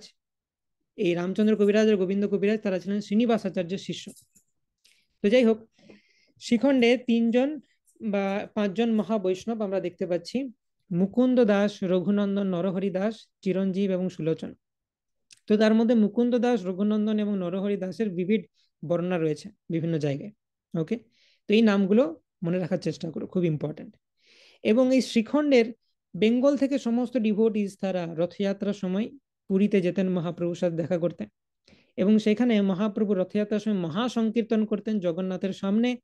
তিনি 7টা সম্প্রদায় ডিভাইড করে দিতেন, এবং বিভিন্ন গ্রুপ থাকতো সেখানে। কিছু মৃদঙ্গ বাদক দিতেন, একজন প্রিন্সিপাল সিঙ্গার দিতেন, তার সাথে কিছু দোহার গাওয়ার জন্য দিতেন, হ্যাঁ, মৃদঙ্গ করতাল, সেগুলো তিনি ডিস্ট্রিবিউট করতেন। এবং ডান্সার দিতেন প্রত্যেকটা সম্প্রদায়ে। 7টা গ্রুপ করতেন মহাপ্রভু জগন্নাথের রথকে কেন্দ্র করে, এবং সেই 7টা গ্রুপে মহাপ্রভু একই সাথে নৃত্য করতেন। তো সেই গ্রুপের যারা মেম্বার আছে তারা ভাবছে কি ব্যাপার, মহাপ্রভু শুধু আমার গ্রুপেই থাকছে, অন্য কারোর গ্রুপে যাচ্ছে না। বাহ, মহাপ্রভু কত কৃপা আমার উপর কৃপা করে তিনি আছেন। কিন্তু কিছু কিছু ভাগ্যবান, তার মধ্যে মহারাজ প্রতাপ রুদ্রও ছিলেন। তিনি দেখতে পাচ্ছেন যে মহাপ্রভু 7টা সম্প্রদায় একসাথে কীর্তন করছেন, একসাথে নৃত্য করছেন। তো মহাপ্রভু নিজেকে 7 রূপে এক্সপান্ড করে। তো এটাও মহাপ্রভুর একটা বৈভবের প্রকাশ, যদিও তিনি ছন্ন অবতার। কিছু কিছু বিশেষ ওকেশনে কিছু কিছু ভাগ্যবান ডিভোটিদেরকে মহাপ্রভু তার প্রকৃত স্বরূপ রিভিল করেছেন। যেমন সার্বভৌম ভট্টাচার্য, রামানন্দ রায় তাদেরকে দেখিয়েছেন তিনি অ্যাকচুয়ালি কে। তো এরকম কিছু কিছু যাদের উপর মহাপ্রভু কৃপা করেছেন তাদেরকে জানিয়েছেন, ওকে। তো সেই খণ্ডের সম্প্রদায় করে অন্যত্র কীর্তন, নরহরি নাচে তাহা শ্রী রঘুনন্দন। তো এই 7টা সম্প্রদায়ের মধ্যে একটা সম্প্রদায় খণ্ডবাসীদের ছিল, ওকে। তো সেইখানে নরহরি এবং রঘুনন্দন নৃত্য করছিলেন, ওকে। তো এরপর আমরা এই 3জন বৈষ্ণব, বিশেষ করে নরহরি, মুকুন্দ এবং রঘুনন্দন, তাদের সম্পর্কে আলোচনা করব। এটা হচ্ছে মহাপাঠ শ্রীখণ্ড নিয়ে আলোচনা করছি। তো প্রথমে নরহরি, অর্থাৎ নরহরি সরকার ঠাকুর, তাকে নিয়ে আলোচনা করব। তো খুব ফেমাস এই নরহরি সরকার ঠাকুরকে আমরা হয়তো অজান্তেই অনেকবার গাই গৌর আরতিতে: নরহরি আদি করি চামর ঢুলায়। সেই নরহরি হচ্ছেন ইনি, যিনি মহাপ্রভুকে চামর ঢুলিয়ে সেবা করতেন। তো এই নরহরি আর মুকুন্দ, ওনারা হচ্ছেন 2 ভাই, ওকে। এবং মুকুন্দ হচ্ছে দাদা, নরহরি হচ্ছে ভাই। এবং এই নরহরির আহ যে দাদা মুকুন্দ, তার পুত্র হচ্ছেন রঘুনন্দন। তো মানে মুকুন্দ হচ্ছে বাবা, তার ভাই হচ্ছে নরহরি, আর মুকুন্দের পুত্র হচ্ছে রঘুনন্দন, তারা রিলেটেড একে অপরের প্রতি। এবং মুকুন্দ ছিলেন বৈদ্য, নবাব হুসেন শাহের কাছে তিনি একটা বৈদ্য ছিলেন। এবং মালদাতে ছিলেন তিনি। তো তার খুব কষ্ট হতো, তিনি সবসময় সেপারেশনে থাকতেন, যে মহাপ্রভুর সঙ্গ পাচ্ছেন না। কিন্তু তিনি তার ভাই নরহরি সরকার ঠাকুরকে পাঠিয়ে দিয়েছিলেন নবদ্বীপে শিক্ষার জন্য, যে তুমি সেখানে ভালো করে সংস্কৃত শেখো, ভক্তি শাস্ত্র শেখো। তো সেই জন্য এই নরহরি সরকার ঠাকুর তিনি নবদ্বীপে চলে আসেন এবং মুকুন্দ সেটা অ্যারেঞ্জমেন্ট করেন। এবং এই নরহরি সরকার ঠাকুর তিনি কৃষ্ণলীলাই হচ্ছেন মধুমতি সখী। ওকে, মধুমতি সখী। এবং একটা খুব সুন্দর পাস টাইম রয়েছে, যে প্লেসটা এখানে দেখানো হচ্ছে সেটা হচ্ছে মধু পুষ্করিণী, এটা শিখণ্ডে আমরা দর্শন করব। তো একসময় কি হয়েছিল, যে নিত্যানন্দ প্রভু সেখানে এসেছিলেন, এবং নিত্যানন্দ প্রভু এসে নরহরি সরকার ঠাকুর বলছেন যে আমাকে একটু জল খাওয়াও। এবং তিনি জানেন এই নরহরি সরকার ঠাকুর যে মধুমতি সখী, কৃষ্ণলীলায় তিনি বলরামের সখী ছিলেন, এবং মানে কৃষ্ণের নিজের গোপী রয়েছে, বলরামেরও নিজের গোপী রয়েছে। তো নরহরি সরকার ঠাকুর বলরামের বা এই নিত্যানন্দের যে ভাব সেটা বুঝতে পেরেছিলেন, এবং এই পুকুর থেকে তিনি হাতে করে জল তুলে এনেছিলেন। তো সেটা যখন নিত্যানন্দ প্রভু পান করছেন, সেটা মধুর মতো আস্বাদন লাগছে, জলটা মধুতে রূপান্তরিত হয়ে যায়, কারণ মধুমতি সখী সেটাকে হাতে করে নিয়ে আসছেন। তো তারপর থেকে এই পুষ্করিণীর নাম হয়ে যায় মধু পুষ্করিণী। ওকে, নরহরি সরকার ঠাকুরের আরেকটা পরিচয় হচ্ছে যে তিনি বিখ্যাত যে চৈতন্য মঙ্গলের রচয়িতা এবং বৈষ্ণব পদকর্তা লোচন দাস ঠাকুর, তার স্পিরিচুয়াল মাস্টার। তো এবং নরহরি সরকার ঠাকুর তাকে নির্দেশ করেছিলেন চৈতন্য মহাপ্রভুর জীবনী সমন্বিত কিছু গ্রন্থ লিখতে, সেই জন্য তিনি চৈতন্য মঙ্গল রচনা করেছিলেন। এই নরহরি সরকার ঠাকুরকে সরকার ঠাকুর কেন বলা হয়? সরকার মানে কি? গভর্নমেন্ট বা ট্রেজারার, অর্থাৎ গৌর প্রেমের ভান্ডার তার কাছে আছে চাবি দেওয়া, তার হাতে চাবি রয়েছে গভর্নমেন্ট। যদি গৌর প্রেম কেউ পেতে চায়, নরহরি সরকার ঠাকুরের আশীর্বাদ তাকে নিতে হবে। তো আমরা যারা ভাগ্যবান, যারা যেতে পারছো কাটোয়াতে বা ভার্চুয়ালি তোমরা দর্শন করো এবং প্রে করো নরহরি সরকার ঠাকুরের কাছ থেকে, যে আমরা যেন গৌর প্রেম পেতে পারি। তো এইভাবে আমরা দেখতে পেলাম নরহরি সরকার ঠাকুরের আইডেন্টিটি ব্রিফলি আমরা আলোচনা করলাম। বাকি আরো ডিটেলসে আমরা যাত্রার সময় আলোচনা করব। তো ডিটেলসগুলো মনে রাখো, যে নরহরি সরকার ঠাকুর তিনি মধুমতি সখী লোচন দাস ঠাকুরের স্পিরিচুয়াল মাস্টার, এবং তিনি হচ্ছেন মুকুন্দের ভাই। আর মুকুন্দ আর রঘুনন্দন তারা হচ্ছে বাবার ছেলে। তো নেক্সট আমরা আলোচনা করব মুকুন্দ, মুকুন্দ দাস। তো মুকুন্দ দাস নিয়ে আলোচনা করলাম যে তিনি হুসেন শাহের কাছে মালদাতে বৈদ্য রূপে অ্যাপয়েন্টেড ছিলেন। তিনি সবসময় সেপারেশন থাকতেন, সেপারেশনে মুড অফ সেপারেশনে সেবা করতেন, মালদাতে থাকতেন, কিন্তু মহাপ্রভুর জন্য তার অত্যন্ত তার হৃদয়ে অত্যন্ত গৌর প্রেম ছিল। এবং তিনি হচ্ছেন স্বয়ং বৃন্দা দেবীর অবতার, যে বৃন্দা দেবী রাধা কৃষ্ণের সমস্ত লীলা সংগঠন করেন বৃন্দাবনে, সে বৃন্দা দেবীর অবতার হচ্ছেন মুকুন্দ। তো চৈতন্য চরিতামৃতে তার সম্বন্ধে বলা হচ্ছে, হেন কালে এক ময়ূর পুচ্ছের আড়ানি, রাজশির পরিধরে এক সেবকানি, শিখি পিচ্ছ দেখি মুকুন্দ প্রেমাবিষ্ট হইলা, অতি উচ্চ টুঙ্গি হইতে ভূমিতে পড়িলা। তো মুকুন্দের কনসিয়াসনেসটা বোঝানো হচ্ছে এখানে। এই পাস টাইমটা আরো ডিটেলসে আমরা আলোচনা করব যাত্রাতে। তো এক সময় তিনি যখন এই হুসেন শাহের কাছে ছিলেন, তাকে ময়ূরের পাখা দিয়ে চামর করা হচ্ছিল, তাকে হাওয়া করা হচ্ছিল। তো সেই ময়ূরের পাখাতে যে ময়ূরের চিহ্ন, ময়ূর পালকের যে চিহ্ন, সেটা দেখে সে বৃন্দাবন লীলায় প্রবেশ করে গেছে এবং কৃষ্ণের কথা স্মরণ করছে। এবং এই শিখি পিচ্ছ দেখি, মানে ময়ূরের পালক দেখে সে প্রেমাবিষ্ট হয়ে গেল, এবং সে কৃষ্ণ চিন্তায় মগ্ন হয়ে গেল। এমন মগ্ন হয়ে গেল যে সে প্রায় মূর্ছিত হয়ে একটা উঁচু সিংহাসনের উপর ছিল, সেখান থেকে গড়িয়ে পড়ে গেল নিচে। তো তাকে সবাই মিলে জিজ্ঞেস করা হলো যে তুমি ঠিক আছো তো? এবং তখন সে বললো হ্যাঁ হ্যাঁ আমি ঠিক আছি। কিন্তু যে সম্রাট বা যে রাজা, সে তখন বুঝতে পেরেছিল যে এ কোনো সাধারণ ব্যক্তিত্ব নয়। তো সে সেজন্য খুব রেসপেক্ট করতো মুকুন্দ দাসকে। তো এই হলো মুকুন্দ দাস, যিনি হচ্ছেন রঘুনন্দনের পিতা। এবং রঘুনন্দন ঠাকুর তিনি একজন এক্সেম্পলারি বৈষ্ণবা। এবং এই রঘুনন্দন ঠাকুর অ্যাকচুয়ালি বিষ্ণু তত্ত্ব, ইনি হচ্ছেন স্বয়ং ভগবান। তিনি মুকুন্দের পুত্ররূপে আবির্ভূত হয়েছেন, মানে বৃন্দা দেবীর পুত্ররূপে আবির্ভূত হচ্ছেন গৌর লীলাতে, কিন্তু তিনি হচ্ছেন স্বয়ং ভগবান। বিষ্ণু তত্ত্ব তিনি প্রদ্যুম্ন, যেমন বাসুদেব, শঙ্করসেন, প্রদ্যুম্ন, অনিরুদ্ধ চতুর্বিহ রয়েছে, তার মধ্যে প্রদ্যুম্ন হচ্ছেন রঘুনন্দন। এবং এই রঘুনন্দন তার বাড়ির যে গোপীনাথ বিগ্রহ, তাকে ফোর্স করেছিলেন লাড্ডু খেতে। সেটা একটা খুব সুন্দর পাস টাইম। একদিন এই মুকুন্দ দাস, যে বৈদ্য, তিনি গোপীনাথকে সেবা করেন প্রতিদিন। কিন্তু একদিন তার তাড়া ছিল, সেজন্য সে বেরিয়ে যাচ্ছে। এবং সে তার পুত্রকে দায়িত্ব দিয়েছিল যে রঘুনন্দন, তুমি আজকে গোপীনাথের ভোগটা লাগিয়ে দেবে, সেবা করে দেবে, কিভাবে কি করতে হবে তাকে শিখিয়ে দিয়েছে। তো রঘুনন্দন প্রথমবার ভোগ নিবেদন করছে। সে জানে না যে ভগবান হচ্ছে ভোগ নিবেদন করে, যে ভোগ অফারিং মন্ত্র সেটা বলে কিছুক্ষণ ওয়েট করে তারপরে প্রসাদ হিসেবে বের করে নিতে হয়। রঘুনন্দন ভাবছে যে ঠিক আছে, বাবা যা বলেছে সেরকম করেছি। তো পর্দা খুলে তিনি দেখছেন কই এখনো তো খাইনি গোপীনাথ। তো তাকে বলছে, কই তুমি খেলে না কেন? আজকে আমি দিচ্ছি বলে খাওনি নাকি? অন্যদিন বাবা দিলে খেয়ে নাও। তো তুমি যদি এরকম করো, বাবা তো এসে আমাকে বকবে যে কি তোকে একটাই সেবা দিয়েছিলাম, তুই এমন ভোগ লাগালি যে গোপীনাথ খেলো না, তো তোমাকে খেতেই হবে। এরকম জোরাজুরি করছে। তো অনেকক্ষণ কোনো রেসপন্স নেই। রঘুনন্দন একদম কান্নাকাটি করে সে চোখের জলে ভাসিয়ে দিচ্ছে। তো তার যে ইনোসেন্স সেটা দেখে গোপীনাথ তখন কি করলেন, তিনি খেতে আরম্ভ করলেন। তো বললেন, না, পুরোটা তোমাকে খেতে হবে। তো রঘুনন্দন পুরোটা গোপীনাথকে খাওয়ালেন এবং গোপীনাথ নিজের হাতে করে সেটা খেলেন। তো পুরো প্লেট ফাঁকা হয়ে গেছে। রঘুনন্দন খুব হ্যাপি যে আমি ভালো করে ভোগ লাগানো, যাক বাবা একটা সেবা দিয়েছিল আমি ঠিকমতো করতে পেরেছি। মুকুন্দ এসে বলছে, কই তুমি যে প্রসাদ দাও আমাকে, যে ভগবানকে যেটা ভোগ অর্পণ করেছো।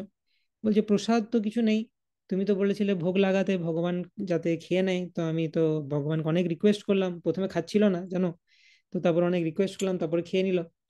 তো দিয়ে মুকুন্দের একটু সন্দেহ হলো যে এটা ভগবান খেয়ে নিল এরকম ভাবে, নিশ্চয়ই ওই খেয়ে নিয়েছে, মিথ্যে কথা বলছে হয়তো বাচ্চা ছেলে। তো পরীক্ষা করার জন্য আরেক দিন তিনি একই জিনিস বললেন আমি বাইরে যাচ্ছি, তুমি ভোগ লাগাও, কিন্তু বাইরে যাচ্ছেন না, তিনি আড়ি পেতে দেখছেন। তো সেদিনও আবার একই ঘটনা ঘটলো। গোপীনাথ তিনি লাড্ডু খাচ্ছেন এবং সেই সময়তে মুকুন্দ দরজা খুলে দেখছেন, এবং গোপীনাথ তখন স্টপ করেছেন। তো অর্ধেক খাওয়া লাড্ডু তার হাতে রয়েছে।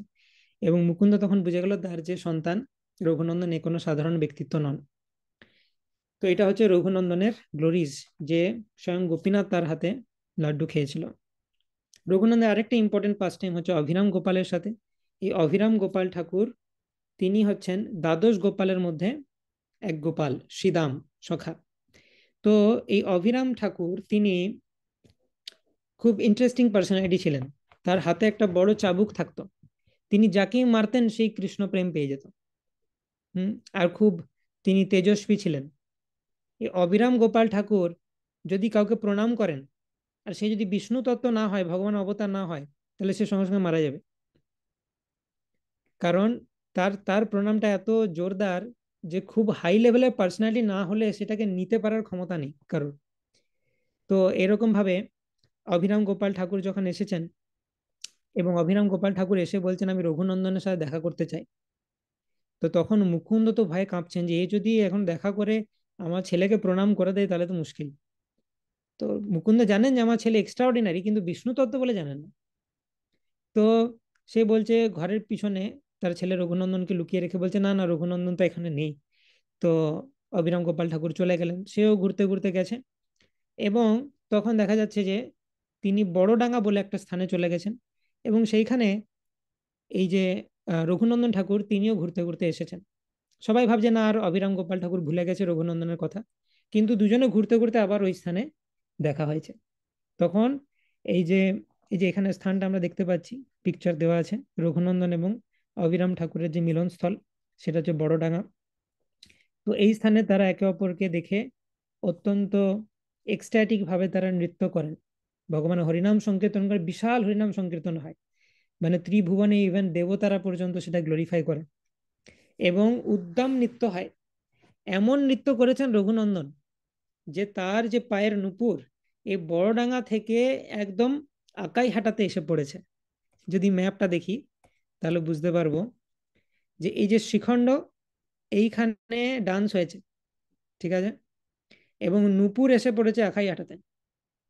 এবং নুপুর যখন আকাই হাঁটাতে এসে পড়লো, তখন সেখানে নুপুর পুকুর বলে একটা স্থান হয়ে গেল, সেটা আমরা আলোচনা করব। আহ আসছি আমরা সেখানে। এই আকাই হাঁটাতে নুপুর পুকুর বলে একটা স্থান রয়েছে, এইখানে পড়েছিল রঘুনন্দনের পায়ের নুপুর। তো সেটা আমরা দর্শন করব আমাদের লিস্টের মধ্যে রয়েছে। আরেকটা খুব ইম্পর্টেন্ট জিনিস হচ্ছে মহাপ্রভুর কমেন্ট। মহাপ্রভু কি কমেন্ট করেছিলেন? একবার মুকুন্দের সাথে দেখা হয়েছে মহাপ্রভুর, তো মহাপ্রভু বলছেন, মুকুন্দ দাসে রে পুছে সচির নন্দন। সচির নন্দন জিজ্ঞেস করছে মুকুন্দ দাসকে, তুমি পিতা পুত্র তোমার শ্রী রঘুনন্দন, কোয়েশ্চেন মার্ক।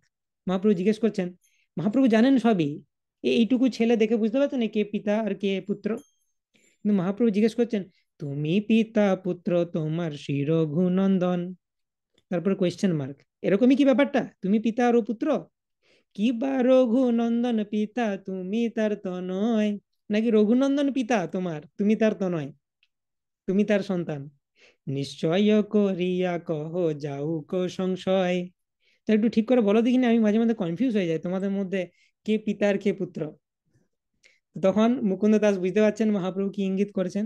মানে মহাপ্রভু বলছেন, দেখো তোমার ছেলে রঘুনন্দন তোমাকেও ছাপিয়ে গেছে ভক্তিতে। তুমি পেরেছো কোনোদিন গোপীনাথকে নাড়ু খাওয়াতে? কিন্তু তোমার ছেলে পেরেছে।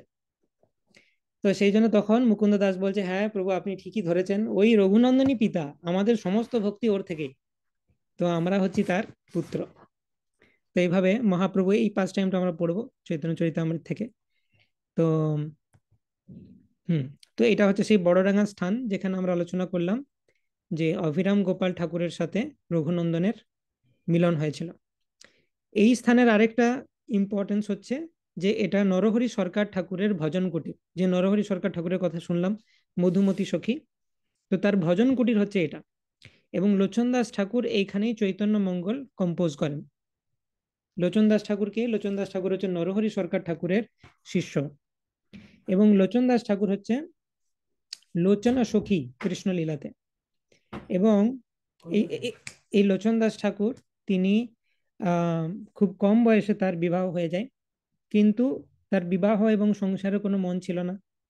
সে সবসময় তার গুরুদেব নরহরি সরকার ঠাকুরকে সেবা করতেই অত্যন্ত মানে প্রসন্ন চিত্তে সেবা করতে এবং তার প্রতি অ্যাটাচ ছিল। তো তার মানে স্ত্রীর সাথে সে টাইম স্পেন্ড করতো না, বা ইনল শ্বশুর বাড়ির লোকজনের সাথে টাইম স্পেন্ড করতো না। সেই জন্য তারা এসে কি করলো, আর কোনো উপায় না দেখে নরহরি সরকার ঠাকুরের কাছে চলে এলো, যে লোচন দাস ঠাকুর আপনার শিষ্য, দেখুন বিয়ে করেছে কিন্তু কোনো দায়িত্ব পালন করে না, সবসময় আপনার কাছে এসে পড়ে আছে। তো তখন নরহরি সরকার ঠাকুর বলে, যাও তুমি কয়েকদিন বাড়িতে যাও, ঘুরে এসো, ওদেরকে সন্তুষ্ট করো। এবং নরহরি সরকার ঠাকুরের আশীর্বাদে তার স্পিরিচুয়াল লাইফ ইনট্যাক্ট থাকলো, সেটাতে কোনো সমস্যা হলো না। কিছুদিন পর তিনি আবার বড়ডাঙ্গাতে ফিরে এলেন, নরহরি সরকার ঠাকুরের যে ভজন কুটির সেখানে। এবং সেখানে তিনি এই বট গাছের নিচে চৈতন্য মঙ্গল লিখতে আরম্ভ করলেন। ঠিক আছে, এবং চৈতন্য মঙ্গল তিনি ডেডিকেট করলেন তার গুরুদেব নরহরি সরকার ঠাকুরকে। তো এই কম্পোজিশন যখন লেখা শেষ হলো, নরহরি সরকার ঠাকুর খুব অ্যাপ্রিসিয়েট করলেন যে খুব সুন্দর হয়েছে। এবং লোচন দাস ঠাকুর তার এই চৈতন্য মঙ্গল পাণ্ডুলিপি নিয়ে বৃন্দাবন দাস ঠাকুরের কাছেও গেলেন। বৃন্দাবন দাস ঠাকুর যিনি চৈতন্য ভাগবতের রচয়িতা। তো বৃন্দাবন দাস ঠাকুর অলরেডি চৈতন্য মহাপ্রভু জীবনী নিয়ে চৈতন্য মঙ্গল নাম দিয়ে একটি গ্রন্থ লিখেছিলেন। আবার লোচন দাস ঠাকুরও সেম নাম দিয়ে গ্রন্থ লিখেছেন। তো এই গ্রন্থ পড়ে বৃন্দাবন দাস ঠাকুরের এত ভালো লাগলো যে বৃন্দাবন দাস ঠাকুর তখন বললেন যে তোমার গ্রন্থের নামটাই চৈতন্য মঙ্গল থাক, আমি আমারটা চেঞ্জ করে নিচ্ছি, চৈতন্য ভাগবত করে দিচ্ছি। তো এইভাবে আমরা দেখলাম যে বৃন্দাবন দাস ঠাকুর অ্যাপ্রিসিয়েট করলেন লোচন দাস ঠাকুরের কম্পোজিশন, এবং তিনি বলেন কিছু কিছু জায়গায় তুমি আমার থেকেও ভালো বর্ণনা করেছো গৌরাঙ্গের লীলা। তো তাকে আশীর্বাদ করলেন, এবং এটা অভিরাম এবং রঘুনন্দনের মিলনস্থল রূপেও আমরা দেখলাম। তো এখানে এই জিনিসগুলো দেখা যাচ্ছে, নরহরি সরকার ঠাকুরের ভজন কুটির, এই বটগাছ, এবং সেই অভিরাম রঘুনন্দন মিলনস্থল। তো এটা আমরা কভার করলাম শ্রীখণ্ড। তো শ্রীখণ্ডতে, শ্রীখণ্ড শুধু এই জায়গাটা আমরা কভার করলাম। তো শ্রীখণ্ডে এবং বড়ডাঙ্গা, যেখানে নরহরি মুকুন্দ রঘুনন্দন নিয়ে আলোচনা করলাম, এবং বড়ডাঙ্গাতে কি কি হয়েছে সেগুলো আলোচনা করলাম। এরপরে নেক্সট হচ্ছে জাজিগ্রাম। জাজিগ্রাম হচ্ছে শ্রীনিবাস আচার্য ঠাকুরের বাড়ি রয়েছে সেখানে, শ্রীপাঠ। তো শ্রীনিবাস আচার্য তিনি হচ্ছেন চৈতন্য মহাপ্রভু এবং স্বরূপ গোস্বামী তারপরে যে নেক্সট জেনারেশন, শ্রীনিবাস, শ্যামানন্দ এবং নরোত্তম, এনারা তিনজন সেই আমাদের যে পরম্পরা সেটাকে এগিয়ে নিয়ে যাচ্ছিলেন। তো শ্রীনিবাস আচার্য তিনি কৃষ্ণলীলাতে হচ্ছেন মণিমঞ্জরি, এবং তার স্পিরিচুয়াল মাস্টার হচ্ছেন গোপাল ভট্ট গোস্বামী, যিনি হচ্ছেন গুণমঞ্জরি। তো এখানে ইনফরমেশন রয়েছে, যত বেশি ইনফরমেশন মাথায় রাখবো, ইনফরমেশন মাথায় রাখতে কষ্ট, কিন্তু ভগবানের জন্য যদি কষ্ট করি তাহলে ভগবানের আশীর্বাদ পাওয়া যায়। তাই ইনফরমেশনগুলো একটু মাথায় রাখতে হবে, তাহলে বুঝতে সুবিধা হবে। তো শ্রীনিবাস আচার্য হচ্ছেন মণিমঞ্জরি, এবং তার স্পিরিচুয়াল মাস্টার হচ্ছেন গোপাল ভট্ট গোস্বামী। এই গোপাল ভট্ট গোস্বামী হচ্ছেন বৃন্দাবনের 6 গোস্বামীর মধ্যে একজন, এবং তিনি হচ্ছেন নিত্যলীলায় গুণমঞ্জরি। তো মণিমঞ্জরি গুণমঞ্জরিকে সেবা করে কৃষ্ণলীলাতে, এবং গৌরলীলাতে শ্রীনিবাস আচার্য রূপে তিনি গোপাল ভট্ট গোস্বামীকে সেবা করছেন। এই শ্রীনিবাস আচার্যের যে পিতা, তিনি হচ্ছেন গঙ্গাধর ভট্টাচার্য। ওকে, এবং তার পরবর্তীকালে নাম হয়ে যায় চৈতন্য দাস। কেন এরকম নাম হয়? কারণ চৈতন্য মহাপ্রভুর সন্ন্যাস লীলা তিনি দর্শন করেছিলেন সামনে থেকে, তারপর থেকে তিনি হা চৈতন্য বলে ক্রন্দন করেই যেতেন, করেই যেতেন। তো সেই জন্য এত চৈতন্য চৈতন্য বলতেন, তার নামই হয়ে গেল চৈতন্য দাস। এটা শ্রীনিবাস আচার্যের পিতা। এবং এই শ্রীনিবাস আচার্যের জন্মের বহু পূর্বে, যখন মহাপ্রভু জগন্নাথ পুরীতে আছেন, এবং জগন্নাথ তিনি স্বপ্নে মহাপ্রভুকে জানালেন যে একজন কাপল রয়েছে, চৈতন্য দাস এবং লক্ষ্মীপ্রিয়া। এই লক্ষ্মীপ্রিয়া হচ্ছে শ্রীনিবাস আচার্যের মাতা। এরা আমার কাছে এসে প্রার্থনা করে গেছে একটি সুসন্তান, বৈষ্ণব সন্তান প্রাপ্ত হওয়ার জন্য, এবং জগন্নাথ স্বপ্ন দিচ্ছে গৌরাঙ্গ মহাপ্রভুকে। তো এটা যদিও ওনারা দুজন সেম পার্সোনালিটি, তবুও জগন্নাথ স্বপ্নে বলছেন যে এই ধরনের একজন পার্সোনালিটি আবির্ভূত হবেন, যিনি হচ্ছেন শ্রীনিবাস আচার্য। তিনি অত্যন্ত পাওয়ারফুল আচার্য হবেন, এবং মহাপ্রভুর যে মুভমেন্ট সেটাকে এগিয়ে নিয়ে যাবেন এই পার্সোনালিটি শ্রীনিবাস আচার্য। তো এটা অলরেডি তার জন্মের বহু আগে জগন্নাথ প্রেডিকশন করে দিয়েছিলেন চৈতন্য মহাপ্রভুর কাছে। এবং এই শ্রীনিবাস আচার্য, তাকে বলা হয় মহাপ্রভুর দ্বিতীয় আবেশ অবতার। মহাপ্রভুর দ্বিতীয় আবেশ অবতার মানে মহাপ্রভু যেন দ্বিতীয়বার রিইনকার্নেট করেছেন, মহাপ্রভু আবার যেন দেহ ধারণ করে এসেছেন, সেই রকম লাগতো। এই যে শ্রীনিবাস আচার্য, নরোত্তম দাস ঠাকুর এবং শ্যামানন্দ পণ্ডিত, এনারা তিনজন যে এগিয়ে নিয়ে যাচ্ছেন পরম্পরাকে, তো এনাদের তিনজনকে আবেশ অবতার বলা হয়। শ্রীনিবাস আচার্য হচ্ছেন মহাপ্রভুর আবেশ অবতার, নরোত্তম দাস ঠাকুর তিনি হচ্ছেন নিত্যানন্দ প্রভুর আবেশ অবতার, এবং শ্যামানন্দ পণ্ডিত হচ্ছেন অদ্বৈত আচার্যের আবেশ অবতার। তো আমাদেরকে এটা বুঝতে হবে যে এই পুরো পরম্পরা মহাপ্রভুই এগিয়ে নিয়ে যাচ্ছেন। যদি কোনো কোয়ালিফাইড বৈষ্ণব না থাকে, মহাপ্রভু নিজে আবির্ভূত হবেন, নিজেকে এক্সপান্ড করবেন। তো আমাদের চিন্তার কিছু নেই, আমাদের শুদ্ধ ভক্তির প্রচার করে যেতে হবে আমরা যতটুকু করতে পারি। রামচন্দ্রকে যেভাবে কাঠবিড়ালি সাহায্য করেছিল, সেই রকম ভাবে মহাপ্রভু মুভমেন্টে আমরা যতটুকু পারি কন্ট্রিবিউশন করতে হবে। কিভাবে কন্ট্রিবিউশন করব? জন্ম সার্থক করি কর পর উপকার। নিজের জন্ম আগে সার্থক করতে হবে, আমাদেরকে ভালো করে হরিনাম করতে হবে, বা পঞ্চাঙ্গ ভক্তি যেটা আলোচনা করলাম সেটা অনুশীলন করতে হবে, সাধু সঙ্গ নাম কীর্তন ভাগবত শ্রবণ, মথুরা বাস শ্রীমূর্তির শ্রদ্ধা সেবন, এবং তারপর কর পর উপকার। আমার চারপাশে যতজন আছে, যারা যারা ফেভারেবল, যাদেরকে আমি কিছু বললে তারা শুনবে, তাদেরকে আমরা প্রচার করার চেষ্টা করতে পারি এবং কৃষ্ণচরণে ফিরিয়ে নিয়ে আসতে পারি। তো যাই হোক, এভাবে শ্রীনিবাস আচার্য তিনি ডাইরেক্টলি এম্পাওয়ার্ড ছিলেন মহাপ্রভুর দ্বারা, মহাপ্রভুর দ্বিতীয় আবেশ অবতার বলা হয়। তো তার অরিজিনাল বার্থ প্লেস, জন্মস্থান ছিল চাকুন্ডি বলে একটা জায়গাতে। পরে তিনি জাজিগ্রামে চলে আসেন তার পিতার মৃত্যুর পরে। তো জাজিগ্রাম হচ্ছে তার মামার বাড়ি, তো সেখানে চলে আসেন, মানে মায়ের বাড়ি আর কি। তো সেখানেই থাকতেন। তো সেই জন্য এই জাজিগ্রামেই তিনি বেশি সময় অতিবাহিত করেছেন, সেই জন্য এই জায়গাটা শ্রীপাঠ জাজিগ্রাম বলা হয়। তো এই শ্রীনিবাস আচার্যের যে বৃন্দাবন সফর, সেটা খুব এক্সাইটিং। এটা আমরা ডিটেলসে আলোচনা করব ধামে, কিন্তু তার আগে আমরা একটা স্কেচ এখানে আলোচনা করতে পারি। তো কিভাবে তিনি বৃন্দাবনে যাচ্ছেন, এবং এটা খুবই করুণ। শ্রীনিবাস আচার্য যখন আবির্ভূত হয়েছেন চৈতন্য মহাপ্রভুর পরবর্তীতে, মানে নেক্সট জেনারেশন, তো তার খুব ইচ্ছা ছিল চৈতন্য মহাপ্রভুর সাথে দেখা করব। তো চৈতন্য মহাপ্রভুর সাথে দেখা করতে গেলেন জগন্নাথপুরী, আর গিয়েই শুনছেন চৈতন্য মহাপ্রভু কিছুদিন আগেই লীলা সমাপ্ত করে চলে গেছেন। আর তাকে ধরে রাখা যাচ্ছে না, যে তিনি কেঁদে একদম ভাসিয়ে দিচ্ছেন যে আমার জীবনের আর উদ্দেশ্য কি, আমার বেঁচে থাকার কোনো মূল্য নেই। তো চৈতন্য মহাপ্রভু স্বয়ং তাকে সান্ত্বনা দিলেন, স্বপ্নে এসে বললেন, আমার অনুপস্থিতিতে তুমি গদাধরের কাছে যাও, তার কাছ থেকে গিয়ে ভাগবত শোনো। আমিও গদাধর পণ্ডিতের কাছে গিয়ে ভাগবত শুনতাম, তুমি তার কাছে যাও এবং তার কাছ থেকে ভাগবত শোনো। তো শ্রীনিবাস আচার্য গদাধর পণ্ডিতের কাছে গেলেন ভাগবত শুনতে এবং বললেন, মহাপ্রভু আমাকে স্বপ্ন দিয়েছেন ইত্যাদি ইত্যাদি। তো তারপরে গদাধর পণ্ডিতের সাথে যে ভাগবত পড়ছেন, তো গদাধর পণ্ডিত ভাগবত খুলেই তার চোখ দিয়ে অঝরে অশ্রু নির্গত হচ্ছে। তিনি ভাগবত খুললেই মনে পড়ছে যে চৈতন্য মহাপ্রভু এখানে বসে থাকতো আর আমি তাকে ভাগবত পড়ে শোনাতাম, সেই চৈতন্য মহাপ্রভু কোথায় চলে গেলেন। তো পড়তেই পারছে না, সে একটা ওয়ার্ড পড়ছে আর সে তার বেশি কাঁদছে, ক্রন্দন করছে। তো কেঁদে কেঁদে, তখনকার দিনে পাতা এরকম ছিল না, হ্যান্ড রিটেন ছিল কপিগুলো, কালি দিয়ে পাতার উপর লেখা। তো এত ক্রন্দন করছেন সমস্ত কালি মুছে যাচ্ছে, তো গোটা ভাগবতের সমস্ত অক্ষর সব মুছে গেল।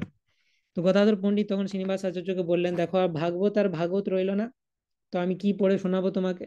তো তুমি এক কাজ করো, তুমি শ্রীখণ্ডে যাও, নরহরি সরকার ঠাকুরের কাছ থেকে আরেকটা নতুন কপি নিয়ে এসো ভাগবতের। তো এভাবে গদাধর পণ্ডিতের কাছ থেকে নরহরি সরকার ঠাকুরের কাছে গেলেন নিউ এসবি বা নতুন একটা শ্রীমদ্ ভাগবতের কপি নিয়ে আসার জন্য। নিয়ে আসার পর তিনি যখন পুরীতে প্রবেশ করলেন যে গদাধর পণ্ডিতের কাছে গিয়ে পড়বো, শোনা গেল যে গদাধর পণ্ডিত নাকি ডিসঅ্যাপিয়ার করে গেছেন চৈতন্য মহাপ্রভুর বিরহে, তিনিও নিত্যলীলায় প্রবেশ করেছেন। বাস তারপরে শ্রীনিবাস আচার্য খাওয়া দাওয়া বন্ধ করে, যে আমার এতটাই পোড়া কপাল, সেই বলে না যে অভাগা যেদিকে যাই সাগর শুকায় যায়, সেরকম হচ্ছে আমার। আমি যাচ্ছি আর এরকম বিগ বিগ পার্সোনালিটি তারা চলে যাচ্ছেন, নিত্যলীলায় প্রবেশ করছেন। তো এইভাবে তিনি নবদ্বীপে এসে ক্রন্দন করছেন, কিছু খাচ্ছেন না। বিষ্ণুপ্রিয়া দেবী মহাপ্রভুর স্ত্রী, তিনি তার উপর একটু সদয় হলেন, তাকে প্রসাদ দিলেন এবং তাকে কৃপা করলেন। তারপর বিষ্ণুপ্রিয়া দেবীর কাছ থেকে ব্লেসিংস পেয়ে তিনি গেলেন শান্তিপুরে। শান্তিপুরে যখন গেছেন, অদ্বৈত আচার্যও নেই অনেকদিনই, তিনি ডিসঅ্যাপিয়ার করে গেছেন। সেখানে গিয়েও বুঝতে পারছেন না কি করব, তিনি ভাবছেন অদ্বৈত আচার্য প্রভুর কথা। এমন সময় অদ্বৈত আচার্য প্রভু তাকে দর্শন দিলেন, যদিও তিনি অপ্রকট হয়েছেন, কিন্তু শ্রীনিবাস আচার্যকে দর্শন দিলেন এবং দর্শন দিয়ে তাকে বললেন যে তোমার কোনো চিন্তা নেই, তুমি গোপাল ভট্ট গোস্বামীর কাছে ইনিশিয়েশন পাবে, তোমার এখন অনেক দায়িত্ব রয়েছে, চৈতন্য মহাপ্রভুর এই মুভমেন্ট তুমি প্রচার করবে, তুমি আশাহত হয় না, তোমার অনেক কাজ আছে, তুমি বৃন্দাবনে যাও। তো এইভাবে প্রথমে বললেন যে হ্যাঁ, ফাইনালি তুমি বৃন্দাবনে যাবে, কিন্তু এখন ইমিডিয়েটলি তোমার খড়দহে যাওয়া উচিত, সেখানে নিত্যানন্দ পত্নী জাহ্নবা মাতার কাছ থেকে তুমি ব্লেসিংস নাও। তো রীতিমতো এই শ্রীনিবাস আচার্য তিনি খড়দহে গেলেন, নিত্যানন্দ প্রভুর ধাম আলোচনা করেছিলাম, খড়দহ, সেখানে জাহ্নবা মাতা আছেন, তার কাছ থেকে আশীর্বাদ গ্রহণ করলেন। এবং তারপর অবিরাম গোপাল খানাকুল কৃষ্ণনগর, সেখানে গিয়ে তার কাছ থেকেও আশীর্বাদ নিলেন।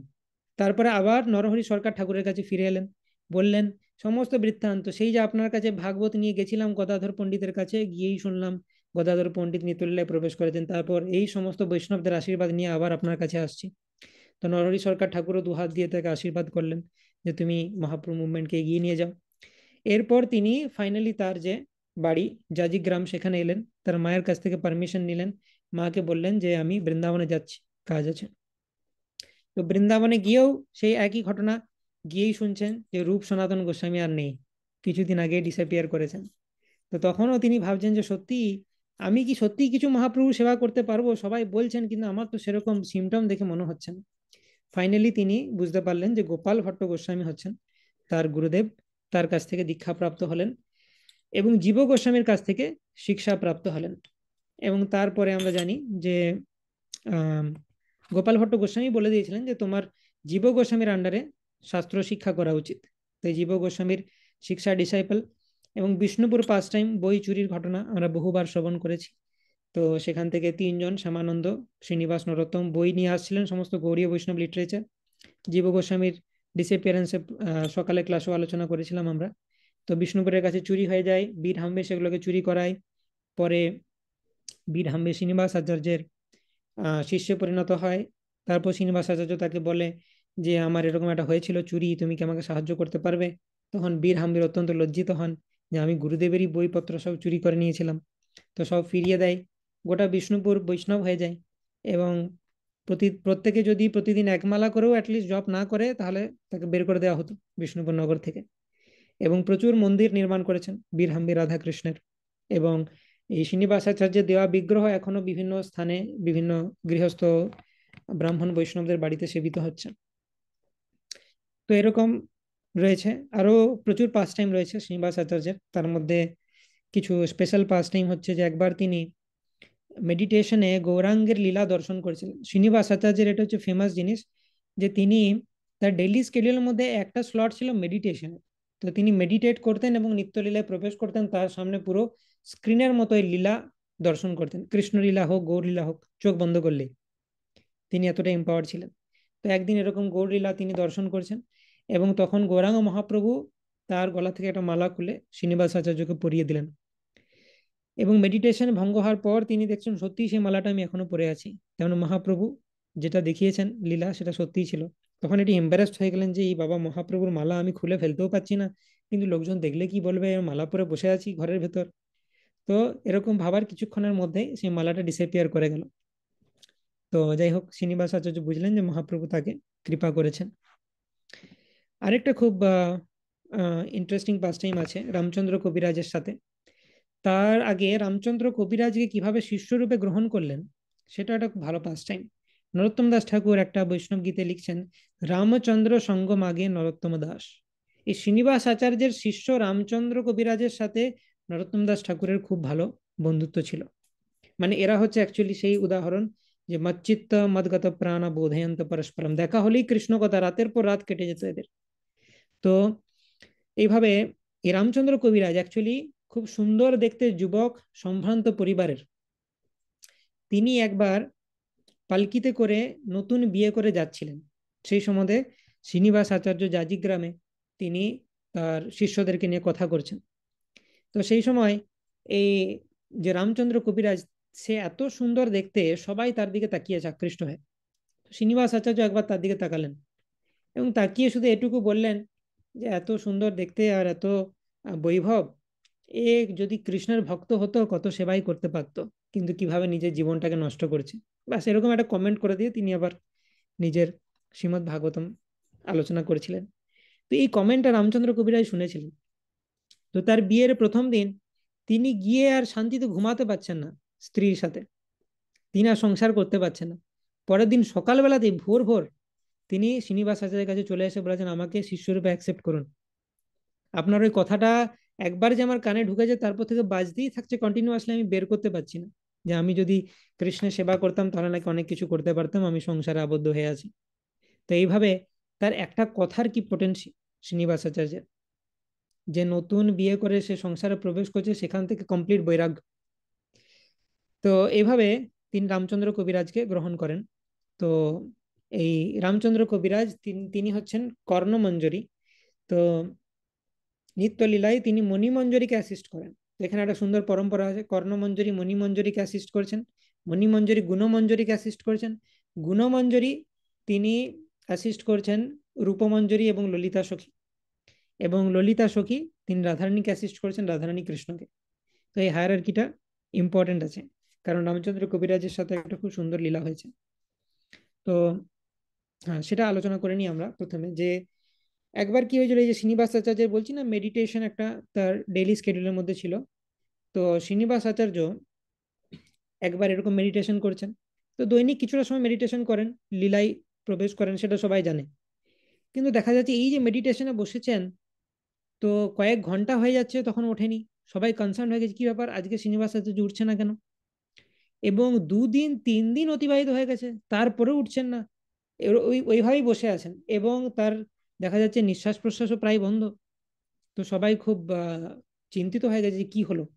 তখন রামচন্দ্র কবিরাজকে ডাকা ডাকা হলো যে দেখো, তোমার গুরুদেব এরকম 3 দিন ধরে কোনো রেসপন্ড করছে না। তো রামচন্দ্র কবিরাজ সঙ্গে সঙ্গে বুঝে গেলেন যে গুরুদেবের কি হতে পারে সমস্যাটা। তো রামচন্দ্র কবিরাজ বলছেন, ঠিক আছে ঠিক আছে, আমি দেখছি, চিন্তা করবেন না, আমি কথা দিচ্ছি গুরুদেবকে আমি ফিরিয়ে আনবো। তো রামচন্দ্র কবিরাজও শ্রীনিবাস আচার্যের পাশে আসন পেতে তিনিও মেডিটেশনে বসলেন। তো এনারা মেডিটেশনে বসা মানে নিত্যলীলায় প্রবেশ করে যাওয়া। তো রামচন্দ্র কবিরাজও নিত্যলীলায় প্রবেশ করলেন। নিত্যলীলায় প্রবেশ করে দেখছেন যে একটা সরোবরে সমস্ত সখীরা সমবেত হয়ে কি একটা খুঁজে চলেছে, আর সেইখানে এই মণিমঞ্জরীও আছেন, অর্থাৎ শ্রীনিবাস আচার্য। তো এই রামচন্দ্র কবিরাজ কর্ণমঞ্জরি রূপে তার গুরুদেবকে বলছেন যে আহ মানে মণিমঞ্জরীকে বলছেন যে আপনার কি হলো, আপনাকে ওইখানে তো সবাই খোঁজাখুঁজি শুরু হয়ে গেছে, 3 দিন ধরে আপনি ওই শরীরে আর প্রত্যাবর্তন করছেন না। বলছে আর ওই শরীরে প্রত্যাবর্তন, এখানে দেখো কি ঝামেলা হয়েছে। রাধারানী এবং শ্রীকৃষ্ণ এই সরোবরে লীলা করছিলেন। রাধারানী একটা নোজ পিন বা নাকের যে নোজ পিন হয় সেটা সরোবরের মধ্যে পড়ে গেছে এবং সেটা আমরা কেউ খুঁজে পাচ্ছি না। তো 2-3 দিন ধরে আমরা সেটা খোঁজার চেষ্টা করছি। ললিতা সখী আমাদের অর্ডার দিয়েছে এবং সমস্ত মঞ্জুরিরা মিলে আমরা সেটা খোঁজার চেষ্টা করছি। তো তখন দিয়ে বললেন এটা খোঁজা না হলে আমি যাব না, যতক্ষণ না খোঁজা হচ্ছে। তো তুমি যেতে পারো, গিয়েও তাদেরকে বলতে পারো। তো তখন রামচন্দ্র কবিরাজ কর্ণমঞ্জুরি রূপে বলছে না না, আমি আমি সাহায্য করছি, আমি দেখছি, আমি কথা দিচ্ছি, আমি এটা সাহায্য আপনাকে যতটা পারা যায় সাহায্য করব। তো তিনি জলের মধ্যে প্রবেশ করলেন এবং কিছুক্ষণ সময়ের মধ্যেই তিনি সেই নোজপিনটা খুঁজে পেয়ে গেলেন। সেটা ওই সরোবরের একদম নিচে একটা পাতা ঢাকা পড়ে গেছিল তার উপর, সেজন্য কেউ সেটাকে খুঁজে পাচ্ছিল না। তো সেই কর্ণমঞ্জরি সেটাকে খুঁজে পেলেন। তিনি তার যে গুরু, যাকে তিনি রিপোর্টিং অথরিটি গুণমঞ্জরিকে দিলেন, গোপাল ভট্ট গোস্বামী, তিনি ললিতা সখীকে দিলেন, ললিতা সখী রাধারানীকে। তো এইভাবে সেই যে নোজপিন রাধারানীর কাছে পৌঁছালো। তো এখান থেকে একটা শিক্ষণীয় বিষয় হচ্ছে যে এই অথরিটি যে একটা হায়ারার্কি আছে সেটাকে ফলো করা, কখনো উল্লঙ্ঘন করে আমার প্রিভিয়াস অথরিটিকে ফলো করা উচিত নয়। তো এটা আমাদের ইসকন ডিসাইপল কোর্সেও শেখানো হয় যে আমাদের যে কারেন্ট আচার্য তাকে লঙ্ঘন করা উচিত নয়। যেমন চৈতন্য মহাপ্রভু পদ থেকে সিক্স গোস্বামী ইত্যাদি ইত্যাদি, আমাদের বিশ্বনাথ চক্রবর্তী ঠাকুর বা জগন্নাথ দাস বাবাজি মহারাজ এবং ভক্তি বিনোদ ঠাকুর, গৌর কিশোরদাস বাবাজি মহারাজ, ভক্তি সিদ্ধান্ত সরস্বতী ঠাকুর, শিলপ্রভুপাদ, এখন শিলপ্রভুপাদের শিষ্যগণ কারেন্ট আচার্য।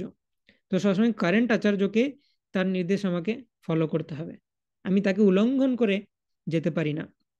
আমি এটা ক্লেম করতে পারি না যে আমি আমার পরম গুরুর টিচিংস ফলো করছি, যেটা ঋত্বিকবাদে হয়ে থাকে। তো ঋত্বিকবাদের রিফিউটেশনে এটা একটা পয়েন্ট আসে। তো যাই হোক, এভাবে দেখাচ্ছেন যে কিভাবে সবসময় আমাদের এই হায়ারার্কি অথরিটি ফলো করা আছে। ডাইরেক্ট নাম পাওয়ার জন্য তিনি কিন্তু রাধারানীর হাতে দেননি, এটা ধৃষ্টতা হয়ে যাবে। সব সময় এই যে একটা মর্যাদা, সেটাকে পালন করতে হবে স্পিরিচুয়াল লাইফে, সেই শিক্ষাটা আমাদেরকে প্রদান করছেন। এবং তারপর যখন ফাইনালি রাধারানী সেটা খুঁজে পেলেন, রাধারানী প্রসন্ন হয়ে এই কর্ণমঞ্জরীকে তার নিজের মুখ থেকে রাধারানীর চেবানো পান সেটা অফার করেছিলেন। তো সেটা প্রসাদ হিসাবে পেয়েছিলেন রামচন্দ্র কবিরাজ। তো এটা একটা তার উপর রাধারানীর বিশেষ কৃপা। এবং এটা হয়ে যাবার পর তারপর শ্রীনিবাস আচার্য তার ধ্যান ভঙ্গ হয় এবং তিনি আবার আচার্য শরীরে ফিরে আসেন। আরেকটা এখানে স্থান রয়েছে যেটাকে বলে দাল ঢালা, যেটা হচ্ছে শ্রীনিবাস আচার্যের যিনি কন্যা ছিলেন হেমলতা দেবী, তিনি একবার বীরচন্দ্র প্রভু, অর্থাৎ একজন সিনিয়র বৈষ্ণব, তাকে তিনি তার শিষ্যদেরকে নিয়ে এসেছিলেন এবং এই দাল ঢালা যে লেক, সেখান থেকে ডাল এবং খাবার সামগ্রী সব উঠে এসেছিল, সেটা দিয়ে প্রসাদ পাইয়েছিলেন। তো সেটাও আমরা দেখতে পাবো ডাল ঢালা বলে যে স্থান, যা গ্রামের কাছে রয়েছে। তো এগুলো মোটামুটি ইন ব্রিফ শ্রীনিবাস আচার্য কিছু পাস টাইম এবং কিছু pass time places. More details will be discussed in যাত্রা। তো এখন আমরা একটা উইং কভার করলাম, যেটা হচ্ছে শ্রীখণ্ড এবং জাজিগ্রাম। নেক্সট হচ্ছে যে কাটোয়া, কাটোয়া লোকাল, সেখানে কি কি রয়েছে। সেখানে প্রথমে হচ্ছে সখী আখড়া। সখী আখড়া মানে হচ্ছে হাউস অফ মধু নাপিত। মধু নাপিত হচ্ছে সেই নাপিত যে মহাপ্রভুর সন্ন্যাস ইনিশিয়েশনের সময় মহাপ্রভুর যে চুল কাটতে হয়, চুল কাটার জন্য এই মধু নাপিত এসেছিলেন। তো চৈতন্য মহাপ্রভু খুব সকাল সকাল এই মধু নাপিতের কাছে বাড়িতে এসে বলেন যে চলো, আমার মস্তক মুন্ডন করতে হবে এবং কেশব ভারতীর আশ্রমে যেতে হবে, আমি সন্ন্যাস নেব। এবং তার মাঝে চৈতন্য মহাপ্রভু এই মধু নাপিতকে তার চতুর্ভুজ বিষ্ণু ফর্ম দেখিয়ে দেন। মধু নাপিত তখন বুঝতে পারেন যে ইনি হচ্ছেন স্বয়ং ভগবান। তার আগে ভাবছিলেন এই 24 বছর বয়সের একটা বাচ্চা ছেলে, সে আবার কি বলছে সন্ন্যাস নেব। তো আহ এই যে হুম মধু নাপিতকেও তিনি সেই চৈতন্য মহাপ্রভু চতুর্ভুজ বিষ্ণু দেখালেন। এরপরে যখন কেশব ভারতীর আশ্রমে গেলেন, তো মধু নাপিত সেই রেজার নিয়ে মাথা নামিয়ে বসে আছেন, যে তিনি কিছুতেই মন চাইছে না তার কাটতে, কারণ তিনি মহাপ্রভুকে বুঝতে পেরেছেন যে তিনি কোনো সাধারণ ব্যক্তি নন, তিনি ভগবান। তিনি বারবার মহাপ্রভুকে রিকোয়েস্ট করছেন, মহাপ্রভু আরেকবার ভেবে দেখুন, আপনি আরেকবার ভেবে দেখুন, আপনি যেটা চাইছেন সেটা কি আপনার সন্ন্যাস না নিলে কখনোই সম্ভব নয়? প্রচার তো আপনি গৃহস্থ আশ্রমে থেকেও করতে পারেন এইভাবে। কেশব ভারতীয় বারবার বলছে যে আরেকবার ভেবে দেখুন জিনিসটা। মাঝে তো কেশব ভারতী বলছে যে আমি তোমাকে সন্ন্যাস দিতে পারবো না, আমার সন্ন্যাস মন্ত্র মনে নাই আমার। মহাপ্রভু বলছে কোনো অসুবিধা না, আমি বলছি আপনাকে কানে কানে সন্ন্যাস মন্ত্রটা, আপনার মনে পড়ে যাবে, তারপর সেই মন্ত্র আমার কানে বলুন। মহাপ্রভু নাছোড়বান্দা যে তিনি সন্ন্যাস গ্রহণ করবেনই। আর এদিকে নবদ্বীপের ডিভোটিসদেরও কাছেও খবর পৌঁছে গেছে এবং তারাও সবাই চলে আসছে সেই জায়গাতে, এবং কেশব ভারতীকে রিকোয়েস্ট করছে যে একে একদম সন্ন্যাস দেবেন না, এর বাড়িতে স্ত্রী রয়েছে, বৃদ্ধ মাতা রয়েছে, বাড়িতে আর কোনো পুরুষ নেই, তার পিতা গত হয়েছে, এর দাদাও সন্ন্যাস নিয়ে চলে গেছেন, একে সন্ন্যাস একদম দিবেন না। কিন্তু মহাপ্রভু কিছুতেই শুনবেন না। তো এভাবে তিনি কেশব ভারতীকে প্রথমে সন্ন্যাস মন্ত্র বললেন, তারপর কেশব ভারতীর কাছ থেকে সন্ন্যাস মন্ত্র শ্রবণ করলেন। তো চৈতন্য ভাগবতে বলা হচ্ছে যে ছলে, চৈতন্য ভাগবত থেকে লীলা আমরা পাঠ করব, তো ছলে মহাপ্রভু অ্যাকচুয়ালি কেশব ভারতীকেই নিজের শিষ্য করে নিলেন। কেশব ভারতীর কাছ থেকে তিনি দীক্ষা নিচ্ছেন আপাত দৃষ্টিতে, কিন্তু কেশব ভারতীর উপর কৃপা করে তাকে শিষ্য করে নিলেন। তো ফাইনালি মধু নাপিতকে মহাপ্রভু মস্তক মুন্ডন করতে হলো। সে অত্যন্ত ক্রন্দন করেছিল এবং সে নিজের প্রফেশনটাকে কাজ করছিল যে আমি কেন এই নাপিত কুলে জন্মগ্রহণ করেছিলাম, আমাকে এই কাজটা করতে হলো আমাকে। তো তারপরে তিনি তার রেজার গঙ্গায় ছুঁড়ে ফেলে দেন এবং বলেন যে আমি এই প্রফেশনটা আর কোনোদিন করবো না, আমার বংশে কেউ করবে না কোনোদিন। তারপর থেকে মধু ময়রা হয়ে গেলেন তিনি, তিনি মিষ্টি তৈরি করার প্রফেশন বেছে নিলেন। কিন্তু বলছে আমি আর নাপিত থাকবো না, আমাকে এরকম একটা কাজ করতে হলো যে পরমেশ্বর ভগবান সন্ন্যাস নিচ্ছে সেইটা আমার হাত দিয়ে হলো। তো এইভাবে সেই যে মতু নাপিত তিনি অ্যাকচুয়ালি কৃষ্ণলীলায় সখী ছিলেন, তো সেই জন্য তার যে শ্রীপাঠ সেটাকে বলা হচ্ছে সখী আখড়া। আর এখানে উদ্ধারণ দত্ত ঠাকুর, সেটা আমরা আলোচনা করব, তিনি কে? নিত্যানন্দ প্রভুর একজন অ্যাসোসিয়েট, তিনি হচ্ছেন সুবাহু সকা দ্বাদশ গোপালের মধ্যে একজন, তার পুষ্প সমাধি রয়েছে। তো কাটোয়াতে প্রথম স্থান হচ্ছে সখী আখড়া, যেটা হচ্ছে মধু নাপিতের গৃহ, যে মধু নাপিত মহাপ্রভু মস্তক মুন্ডন করেছিলেন। নেক্সট হচ্ছে মাধাই তলা, সেটা সখী আখড়া থেকে কিছুটা দূরত্বেই রয়েছে। এখানে মাধাইয়ের ভজনস্থলী ছিল। তো জগাই মাধাই নবদ্বীপে অনেক পাপকর্ম করেছিল। হ্যাঁ, তারপর আমরা জানি নিত্যানন্দ প্রভুর মাথায় আঘাত করেছিল, চৈতন্য মহাপ্রভু এসে তাদেরকে প্রথমে মারতে চান। নিত্যানন্দ প্রভু আহ তাকে রিকোয়েস্ট করেন যে প্রভু এদেরকে মেরো না, সেই পাঁচ টাইমটা আমরা পাঠ করব চৈতন্য ভাগবত থেকে যাত্রার সময়। এবং তখন তারপর ফাইনালি যখন জগাই মাথায় ট্রান্সফর্ম হয়ে যায়, তারা প্রত্যেক দিন 2 লক্ষ নাম জপ করত এবং গঙ্গার ঘাটে বিভিন্ন বৈষ্ণবদের সেবা করত। তো যখন এই জগাই মাধাইকে উদ্ধার করা হয়, তাদের সমস্ত পাপ মহাপ্রভু নিয়ে নেন এবং সংকীর্তন করে সেই সমস্ত পাপকে তিনি ধ্বংস করেন। যমরাজ পর্যন্ত অজ্ঞান হয়ে গেছিল এবং পরে যমরাজ কীর্তন করেছিলেন যে এরকমও হতে পারে, এদের এত পাপ ছিল যে আমরা হিসাব রাখতে পারছিলাম না, সেই সেই অত পাপ এক নিমেষে ডিলিটেড। এইরকম একজন অবতার চৈতন্য মহাপ্রভু। তো যমরাজ ফেইন্ট হয়ে গেছিল, মূর্ছিত হয়ে গেছিল। তো চৈতন্য মহাপ্রভু এই মাধাই তোলাতে কিছুক্ষণ ওয়েট করেছিলেন মাধবী বৃক্ষের নিচে, যখন তিনি সন্ন্যাসী ইনিশিয়েশনের জন্য আসেন। এবং এখানে মাধায়ের যে ওয়ার্শিপেবল ডিটিস সেবিত বিগ্রহ সেগুলো আছে, জগাই মাধায়ের যে সমাধি সেগুলো আছে। তো জগাই মাধাই নবদ্বীপ থেকে যখন ট্রান্সফর্ম হয়ে যায়, তো ভজন করার জন্য মাধাই এখানে এসেছিলেন। তো সেটা মাধাই তলা নামে বিখ্যাত, মাধায়ের ভজন কুটির। নেক্সট হচ্ছে গৌরাঙ্গ বাড়ি টেম্পল কাটোয়াতে। তো এই তিনটে প্লেসই রয়েছে, সখী আখড়া এবং মাধাইতলা, গৌরাঙ্গ বাড়ি। গৌরাঙ্গ বাড়ি হচ্ছে সেই স্থান যেখানে মহাপ্রভু সন্ন্যাস নিয়েছিলেন। তো কেশব ভারতী থেকে সন্ন্যাস নিয়েছিলেন এবং সেই দিনটা ছিল মকর সংক্রান্তি, মাঘ মাস। এবং যখন বিষ্ণুপ্রিয়া দেবী এবং সচিমাতা জানতে পারেন, বিষ্ণুপ্রিয়া দেবী তো আগুনে প্রবেশ করার জন্য রেডি হচ্ছিলেন, সমস্ত বৈষ্ণবরা মিলে তাকে বারণ করেন এবং সচিমাতা বারবার হৃদয়ে আঘাত করছিলেন এবং বলছিলেন নিমাই নিমাই। তো কেউ সেটা মেনে নিতে পারছিলেন না, চৈতন্য মহাপ্রভুর কোনো ভক্তগণ। সেটা খুবই একটা হৃদয় বিদারক পাস টাইম। এবং এখানে নিদয়ার ঘাট বলে একটি ঘাট রয়েছে, যে ঘাট অতিক্রম করে মহাপ্রভু গঙ্গা পেরিয়ে নবদ্বীপ থেকে কাটোয়া এসেছিলেন।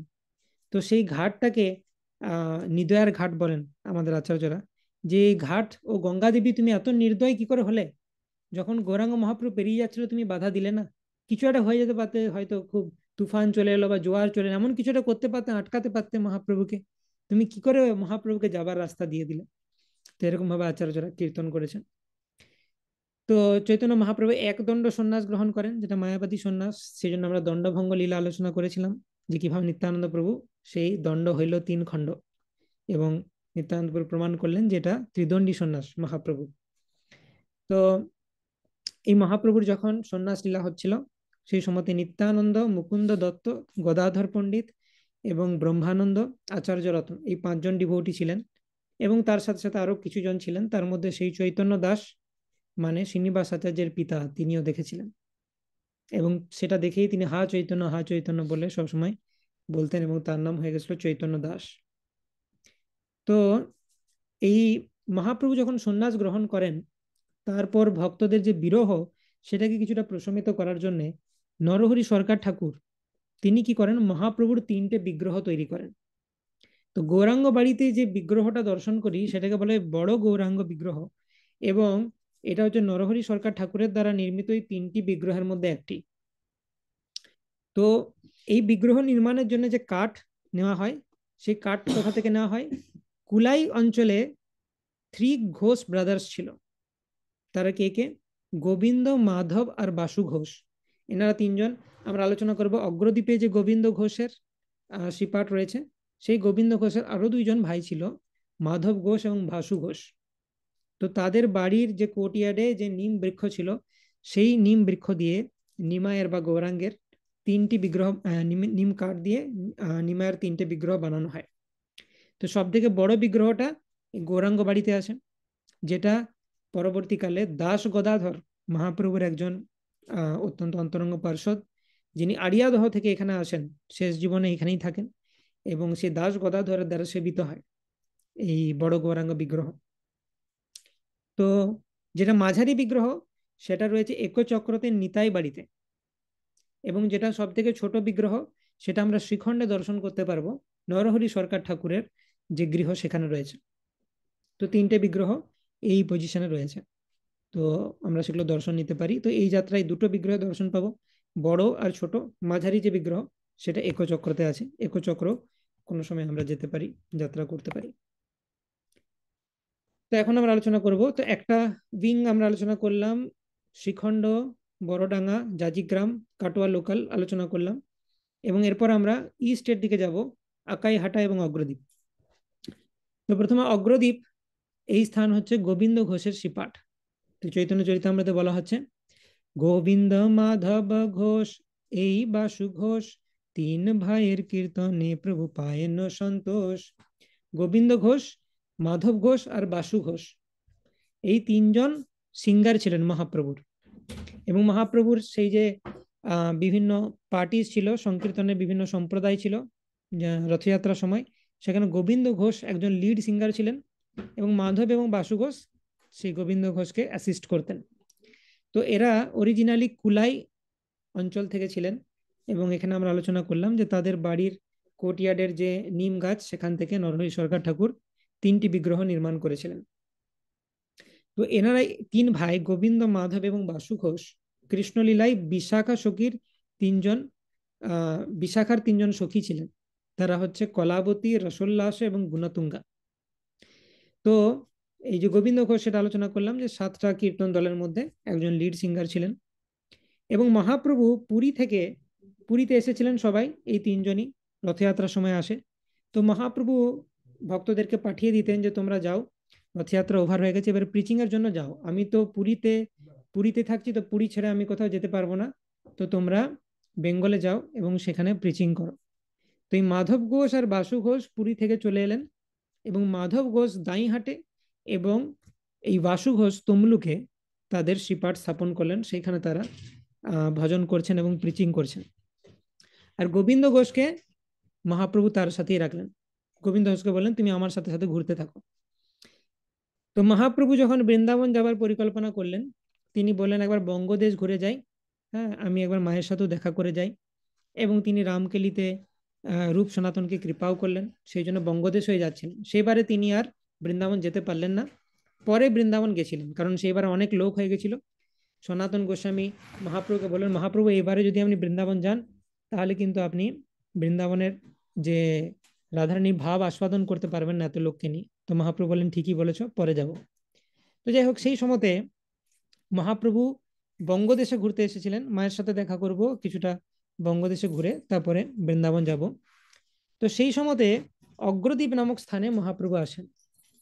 অগ্রদ্বীপ নামক স্থানে, তো সেই জায়গার সৌন্দর্য দেখে মহাপ্রভু খুব ভালো লাগে এবং মহাপ্রভু সেইখানে লাঞ্চ করতেন এবং গোবিন্দ ঘোষ যেহেতু মহাপ্রভুর সাথে থাকতেন, তো মহাপ্রভুকে তিনি সার্ভ করতেন, মহাপ্রভু যা যা দরকার সেগুলো দিতেন, আর রান্না বান্না থেকে আরম্ভ করে সবকিছু। তো প্রতিদিন লাঞ্চের পর মহাপ্রভু হরিতকি খুঁজতেন একটু, মানে খাবার পর মুখ শুদ্ধি হিসাবে। তো গোবিন্দ ঘোষ দেখছে মহাপ্রভু প্রত্যেক দিনই তিনি হরিতকি নিচ্ছেন লাঞ্চের পর। তো এক কাজ করা যাক, কয়েকটা হরিতকি আমি নিজের কাছে রেখে দিই, যাতে মহাপ্রভু এর পরের দিন যদি চান আমি সঙ্গে সঙ্গে বার করে দিতে পারবো। অন্যদিন কি করতে, ও হরিতকি ঠিক আছে দেখি আশেপাশে কার গৃহে পাওয়া যায়, ভিক্ষা করে জোগাড় করতেন। তো তিনি কয়েকটা সঞ্চয় করে রেখে দিলেন যে মহাপ্রভু চাইলে ইমিডিয়েট দিতে পারবো, ভালো সেবা করতে পারবো। তো তার ইন্টেনশন ভালো ছিল। তো মহাপ্রভু একদিন খুঁজলেন অগ্রদ্বীপে যখন ছিলেন, যে গোবিন্দ আমাকে হরিতকি দাও তো। দেখলেন যে সঙ্গে সঙ্গে বের করে দিয়ে দিল। মহাপ্রভু সঙ্গে সঙ্গে বললো, তুমি সঙ্গে সঙ্গে বের করে দিয়ে দিলে কি করে, তোমার তো লোকের ঘরে ভিক্ষা করতে যাবার কথা। বলে, না মহাপ্রভু আপনি প্রতিদিন চাইছেন দেখে আমি কয়েকটা হরিতকি স্টোর করে রেখেছিলাম। তো মহাপ্রভু বলেন, এই স্টোরিং মেন্টালিটি যদি যখন তোমার আছে, আমার সাথে তুমি ঘুরতে পারবে না। এটা তো বৈরাগ্যের মেন্টালিটি নয়, এটা তো গৃহস্থের মেন্টালিটি। গৃহস্থের কাজ হচ্ছে স্টোর করে রাখা সব, যে ব্রহ্মচারী আসবে, ব্রাহ্মণ আসবে, ঘরে সবসময় যেন এনাফ জিনিস থাকে তাদেরকে খাওয়ানোর জন্য। আর সন্ন্যাসীর কাজ হচ্ছে যে কৃষ্ণের উপর নির্ভরশীল, কৃষ্ণ দিলে খাবো, না হলে উপবাসী থাকবো। তো সেই জন্য তখন মহাপ্রভু বলেন, আমি কিন্তু তোমাকে আর সাথে নিতে পারবো না, তুমি অগ্রদ্বীপে এখানেই অবস্থান করো এবং আমি আবার আসবো তোমার কাছে, দেখা দেব, তোমার সাথে অনেক লীলা করব, তুমি চিন্তা করো না, কিন্তু আমার সাথে তোমাকে নিতে পারছি না, সরি। তো এবারে গোবিন্দ ঘোষ সে তো কান্নায় ভেঙে পড়লো যে মহাপ্রভু এই সামান্য ভুলে এরকম করছেন আপনি আমার সাথে, আমি কি করে বেঁচে থাকবো, তার থেকে আমার মৃত্যুবরণ করা ভালো, আপনি আমার সঙ্গ, আপনার সঙ্গ বর্জন করছেন আমাকে। তো এইভাবে গোবিন্দ ঘোষ প্রচন্ড কন্ডন করতে লাগলেন, কিন্তু মহাপ্রভু বললেন, দেখো তোমার মধ্যে দিয়ে আরো অনেক পাস টাইম রিভিল করব আমি, তুমি চিন্তা করো না, তুমি ধৈর্য ধরে থাকো, আমি আবার ফিরে আসব, কয়েকদিনের মাত্র বিরহ, সেটা সহ্য করো, অনেক কিছু পাবে। তো যাই হোক, গোবিন্দ ঘোষ তারপর থেকে প্রত্যেক দিন প্রার্থনা করেন যে মহাপ্রভু কখন আসবেন, এবং তিনি ভজন করে যাচ্ছেন, মহাপ্রভু কবে আবার দর্শন পাবো, কবে আবার দর্শন পাবো। তো একদিন তিনি স্নান করতে গেছেন সরোবরে, দেখছেন একটা কাঠের মতো আহ, মানে জিনিস ভেসে আসছে এবং তার গায়ে লাগছে। তিনি সেটাকে সরিয়ে দিলেন, আবার লাগছে, আবার সরিয়ে দিলেন, আবার লাগছে। তো তিনি সেটাকে ইগনোর করলেন এবং বাড়িতে চলে এলেন। মহাপ্রভু স্বপ্ন দিলেন, বললেন যে আমি তোমাকে গোপীনাথ বিগ্রহ তৈরি করার কাঠ দিয়েছিলাম, আর তুমি সেটাকে মানে ওটা কাঠ রূপে অ্যাকচুয়ালি শালিগ্রাম শিলা ছিল, সেটা বুঝতে পারেনি, কাঠ ভাবছিল, আর তুমি সেটাকে ইগনোর করছো। তো সেটা শোনা মাত্র গোবিন্দ ঘোষ গিয়ে সেই কাঠ নিয়ে এলেন, এবং সেই সময় মহাপ্রভু যেহেতু কথা দিয়েছিলেন গোবিন্দ ঘোষকে আবার ফিরে আসবো, মহাপ্রভু এলেন এবং স্বয়ং বিশ্বকর্মা তিনি মনুষ্য রূপ ধরে সেই গোপীনাথের বিগ্রহকে সেই শালিগ্রাম শিলা থেকে কার্ভ করলেন। তো সেই গোপীনাথের দর্শন পাবো স্বয়ং বিশ্বকর্মা দ্বারা কার্ভড এবং চৈতন্য মহাপ্রভু দ্বারা প্রতিষ্ঠিত এই বিগ্রহ। চৈতন্য মহাপ্রভু বললেন যে এই বিগ্রহ আমার সাথে নন ডিফারেন্ট হবে এবং এই বিগ্রহ তোমার সন্তান রূপে তোমাকে সেবা করবে, এই বিগ্রহের মাধ্যমেই তুমি আমার সাথে রেসিপ্রোকেট করতে পারবে। তো এরপরে যেহেতু মহাপ্রভু আইডেন্টিফাই করেছিলেন যে গোবিন্দ ঘোষের গৃহস্থ মেন্টালিটি রয়েছে, তাকে বলেছেন তুমি এখানে থাকো, এবং তিনি গৃহস্থ আশ্রমে প্রবেশ করেছিলেন। তো কিছুদিনের মধ্যে দেখা যায় তার স্ত্রী পুত্র সবাই মারা যায়। তো সে শোকে বিহ্বল হয়ে পড়ে, এবং এত শোকে বিহ্বল হয়ে পড়েছিল যে গোপীনাথের সেবাও পর্যন্ত, সেবা পূজাও বন্ধ হয়ে গেছিল। তো গোপীনাথ তখন ডিটি ফর্মে তাকে বলছে যে বাবা তুমি আমাকে সেবা করবে না, আমাকে খেতে দেবে না, আমি কতদিন উপবাসী আছি। তো সে তখন গোবিন্দ ঘোষ তখন বলছে, আর খেতে দিয়ে কি করব, আমার সব তো চলে গেল, হ্যাঁ, তো তোমাকে আর খেতে দিয়ে আমার কি হবে। তো মানে গোপীনাথের প্রতি একটু যে প্রণয় রোষ হয়েছে তার। তো তখন গোপীনাথ বলছেন যে কেন, আমি তোমার কি সন্তান নই? আর তখন বলছেন যে দেখো সবাই এসেছে, সবাই তো একদিন না একদিন যাবে, কিন্তু আমি তো তোমার সন্তান, আমার আর তোমার যে পিতার পুত্রের যে সম্পর্ক সেটা চিরন্তন থাকবে, বাকি সমস্ত কিছু সেটা অনিত্য এই জগতে। তো বলছে তুমি সন্তান কি করে হলে, তুমি সন্তানের কি ডিউটি করবে, আমি মরে গেলে আমার তুমি অন্তিম সংস্কার করতে পারবে বা অন্ত্যেষ্টিক্রিয়া তুমি করতে পারবে? তো সেগুলো তো, তুমি তো একটা সামান্য ডিটি বা বিগ্রহ, তুমি কি করে আমার সন্তান হয়ে যাবে? তখন গোপীনাথ বলছে, হ্যাঁ সন্তান হিসেবে যা যা করতে হয় সব করব, তুমি কেন চিন্তা করছো, সেটা আমার দায়িত্ব। তুমি শুধু আমাকে সন্তান রূপে মনে করো, এবং তোমাকে পিতা রূপে মনে করে যা যা কর্তব্য করার সেগুলো আমি করবো সব। তো তখন সেটা শুনে গোবিন্দ ঘোষ আবার নতুন উদ্যমে গোপীনাথের সেবা স্টার্ট করেন। এবং গোবিন্দ ঘোষের মৃত্যুর পর, তার প্রয়াণের পর, এই গোপীনাথ বিগ্রহ নিজে হাতে তার যে অন্ত্যেষ্টিক্রিয়া সাধ্য শান্তি করেছিল, গোপীনাথকে সাদা কাপড় পরানো হয়, তার আঙুলে কুশাগ্রাস দেওয়া হয়, এবং এইভাবে তিনি অন্ত্যেষ্টিক্রিয়া সম্পন্ন করেন। এবং এখনো পর্যন্ত সেই ট্রেডিশন চলছে, গোবিন্দ ঘোষের যে তিরোভাব তিথি সেটাতে আহ গোপীনাথকে পরানো হয় সাদা কাপড়।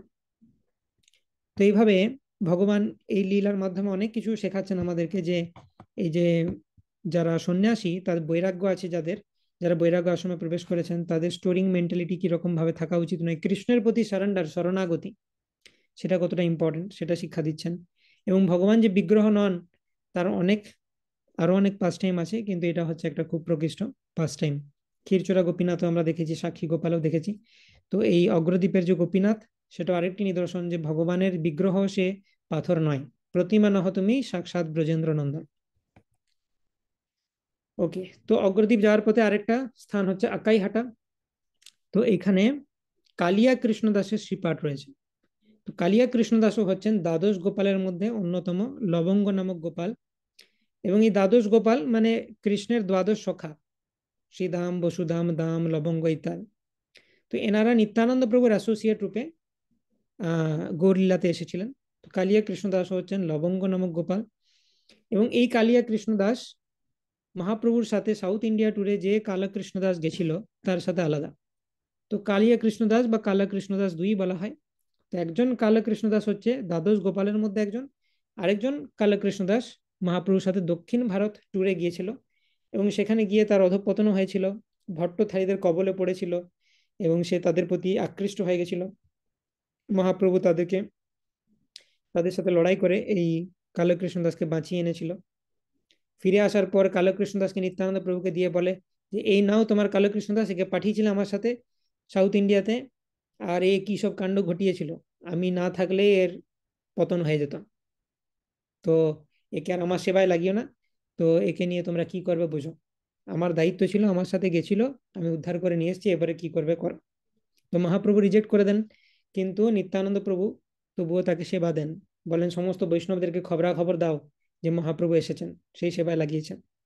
তো সেখানে আমরা দেখতে পাই নিত্যানন্দ প্রভু অধিক কৃপাময়। মহাপ্রভু যদিও যদি কাউকে রিজেক্ট করেও দেন, নিত্যানন্দ প্রভু কাউকে রিজেক্ট করেন না। তো যাই হোক, এই আকাই হাটা অন্য একজন কালিয়া কৃষ্ণ দাস, যিনি দ্বাদশ গোপালের মধ্যে অন্যতম, লবঙ্গ, তার শ্রীপাঠ। এবং এখানে নুপুর পুকুর রয়েছে, যেটা আমরা আগে আলোচনা করলাম, যে রঘুনন্দনের যে নুপুর ডান্স করার সময় অভিরাম ঠাকুরের সাথে ডান্স করার সময় এখানে এসে পড়েছিল। তো সেই কালিয়া কৃষ্ণদাসের সমাধিও রয়েছে এই জায়গাতে। ওকে, তো এই দিকটা আমরা কভার করলাম। এবার উত্তর দিকে দুটো স্থান রয়েছে, ঝামটপুর এবং উদ্ধারণপুর। তো ঝামটপুর হচ্ছে কৃষ্ণদাস কবিরাজ গোস্বামী চৈতন্য চরিতামৃত রচয়িতা, তার শ্রীপাঠ। তো চৈতন্য চরিতামৃতের আদি লীলাতে তিনি বর্ণনা করেছেন যে এই ঝামটপুর নামক স্থানে তিনি যখন ছিলেন, নিত্যানন্দ প্রভু তাকে স্বপ্ন দিয়েছিলেন এবং বৃন্দাবন যেতে বলেন কৃষ্ণদাস কবিরাজ গোস্বামীকে। নৈহাটি নিকটে ঝামটপুর নামে গ্রাম, তাহা স্বপ্নে দেখা দিলা নিত্যানন্দ রাম। তো নিত্যানন্দ রাম এই জায়গাতে দেখা দিয়েছিলেন। তো এটা একটা খুব সুন্দর পাস টাইম। মিন কেতন রামদাস বলে নিত্যানন্দপুরের একজন ভক্ত ছিলেন।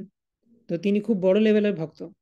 আর কৃষ্ণদাস কবিরাজ গোস্বামীর ভাই তার প্রতি কিছু অপরাধ করেছিলেন। কৃষ্ণদাস কবিরাজ গোস্বামী তাকে বকেছিলেন যে তুমি চিনতে পারছো না, তুমি গৌরাঙ্গ মহাপ্রভুকে গ্লোরিফাই করো আর নিত্যানন্দ প্রভুকে মানো না, তার সার্ভেন্টদেরকে সম্মান দাও না, এটা কি ধরনের তোমার লজিক। তো যাই হোক, সেই রাত্রে কৃষ্ণদাস কবিরাজ গোস্বামীকে নিত্যানন্দ প্রভু স্বপ্ন দিয়ে বলেন যে তুমি এইসব ঝামেলার মধ্যে থেকো না, তোমার অনেক বড় কাজ আছে, বৃন্দাবনে যাও, চলে যাও ঘর থেকে বেরিয়ে। তো বৃন্দাবনে যান এবং বৃন্দাবনে গিয়ে সমস্ত বৈষ্ণবেরা এই কৃষ্ণদাস কবিরাজ গোস্বামীকে রিকোয়েস্ট করেন যে তিনি যেন মহাপ্রভুর শেষ লীলা অর্থাৎ সন্ন্যাস পরবর্তী লীলাটাকে ইলাবোরেটলি লেখেন। তো এটা আমরা আলোচনা করেছি প্রথম দিনই চৈতন্য চরিতামৃতের গ্লোরিজ যখন আলোচনা করেছিলাম, যে প্রথমে কৃষ্ণদাস কবিরাজ গোস্বামী লিখতে চাইছিলেন না, সমস্ত বৈষ্ণবদের রিকোয়েস্টে ফাইনালি তিনি রাজি হন। মদন মোহনের কাছে যখন যান, মদন মোহনও তাকে আজ্ঞামালা দিয়ে ইনস্ট্রাকশন দেন যে তোমার লেখা উচিত, এবং মদন মোহন বলেন তুমি কলম ধরো, আমি লিখে দেবো চৈতন্য চরিতামৃত। এবং এই কৃষ্ণদাস কবিরাজ গোস্বামী রঘুনাথ দাস গোস্বামীর কাছ থেকে ক্লাস শুনতেন গৌর কথা সম্পর্কে, এবং সেগুলো শুনে মুরারি গুপ্তের কর্চা, স্বরূপ দামোদরের কর্চা ইত্যাদিগুলো কম্পাইল করে তিনি চৈতন্য লীলা সমন্বিত এই চৈতন্য চরিতামৃত গ্রন্থ লিখেছেন। এই ঝামটপুরে আমরা তার সেবিত মদন গোপাল বিগ্রহ, তার পাদুকা, তার নিজের হাতে লেখা ম্যানুস্ক্রিপ্ট এবং পুষ্প সমাধি এগুলো দেখতে পাবো। কৃষ্ণদাস কবিরাজ গোস্বামীর যে অ্যাকচুয়াল সমাধি সেটা বৃন্দাবন রয়েছে রাধা দামোদর টেম্পলে, কিন্তু এখানে যেহেতু তার শ্রীপাঠ সেজন্য এখানে পুষ্প সমাধি আছে। নেক্সট হচ্ছে উদ্ধারণপুর।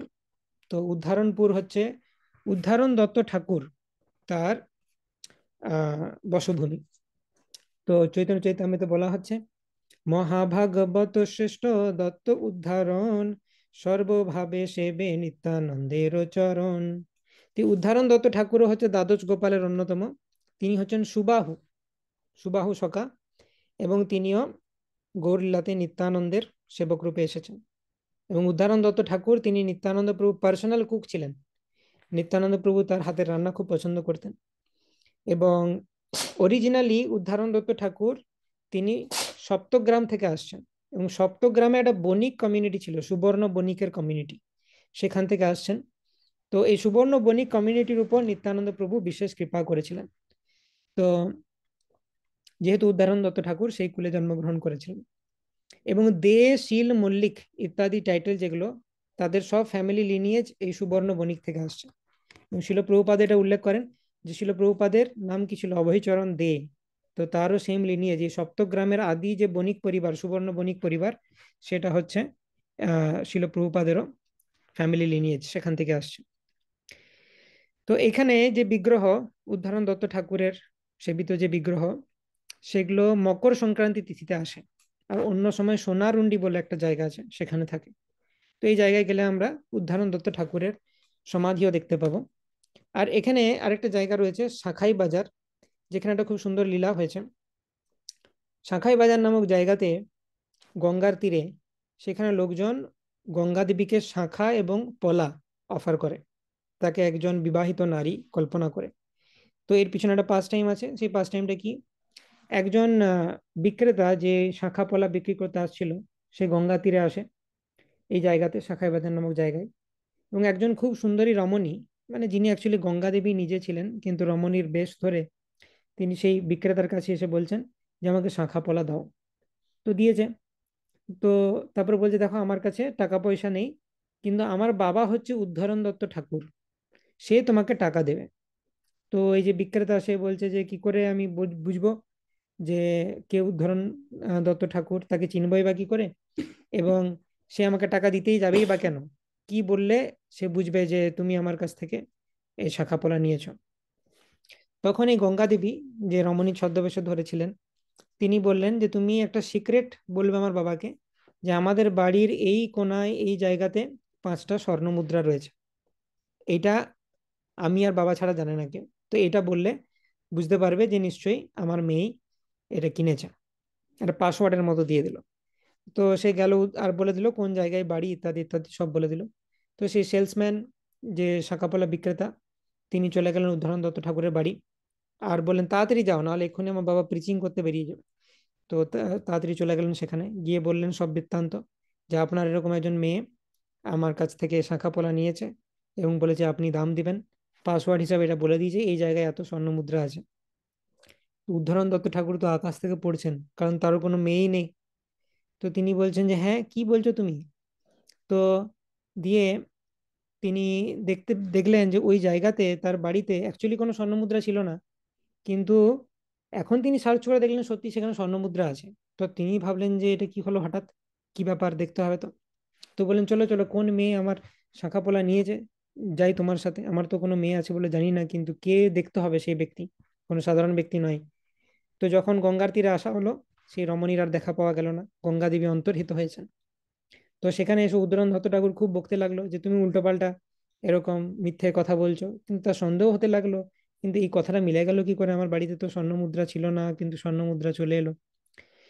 তো এইভাবে করতে করতে উদ্ধরণ দত্ত ঠাকুর যখন বকছিলেন সেই বিক্রেতাকে, তখন সেই বিক্রেতা ক্রন্দন করতে করতে প্রে করছিলেন যে আপনি যেই হন সামনে আবির্ভূত হন, নাহলে আমাকে মিথ্যেবাদী ভাবছে। তো গঙ্গা দেবী সশরীরে আবির্ভূত হলেন, তাকে দেখে দুজনেই বুঝতে পারলো যে ইনি হচ্ছেন গঙ্গা দেবী।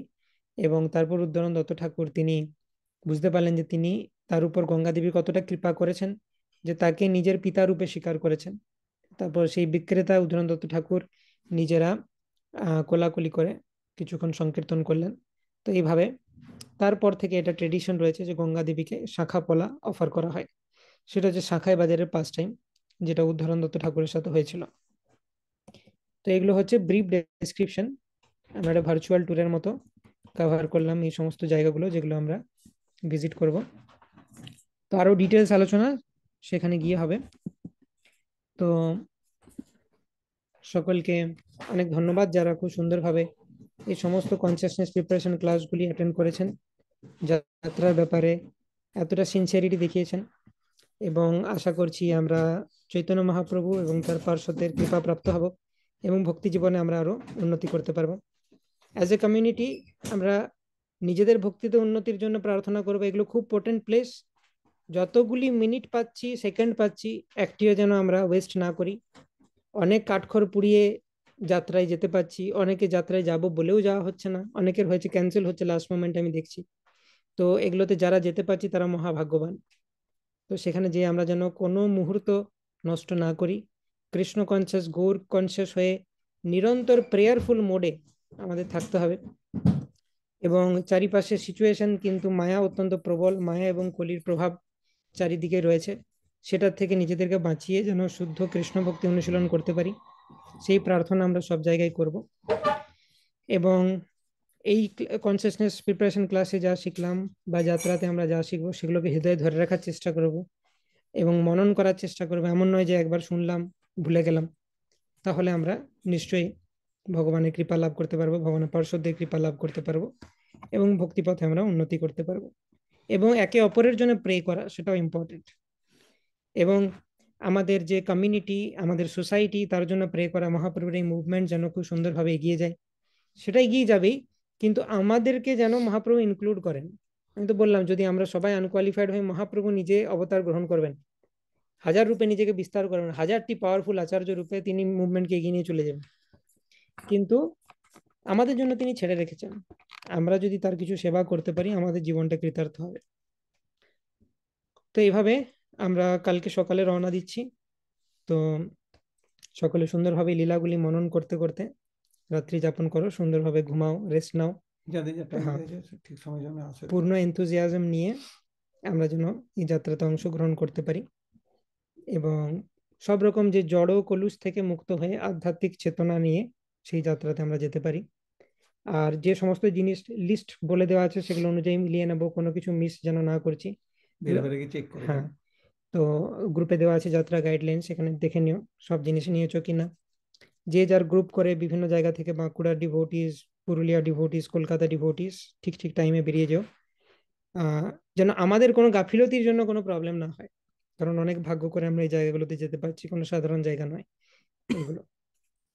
তো ওকে, আজকে আর আমরা বেশি কিছু আলোচনা করব না।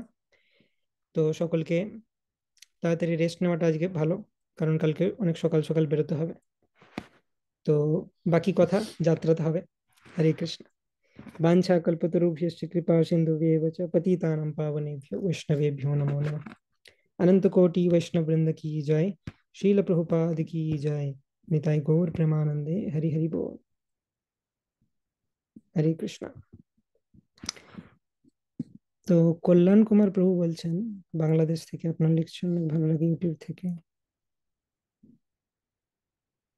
ক্লাসের পিডিএফ। ওকে, হ্যাঁ প্রভু, আমাদের গ্রুপে অ্যাকচুয়ালি সবকিছুর মেটেরিয়ালস দেওয়া আছে, আপনি আমাকে হোয়াটসঅ্যাপে যোগাযোগ করতে পারেন, আমি বলে দেবো কোন লোকেশনে গেলে আপনি সমস্ত পিডিএফ পেয়ে যাবেন। তাই না সেটা? তো okay, okay, thank you very much. Hare Krishna.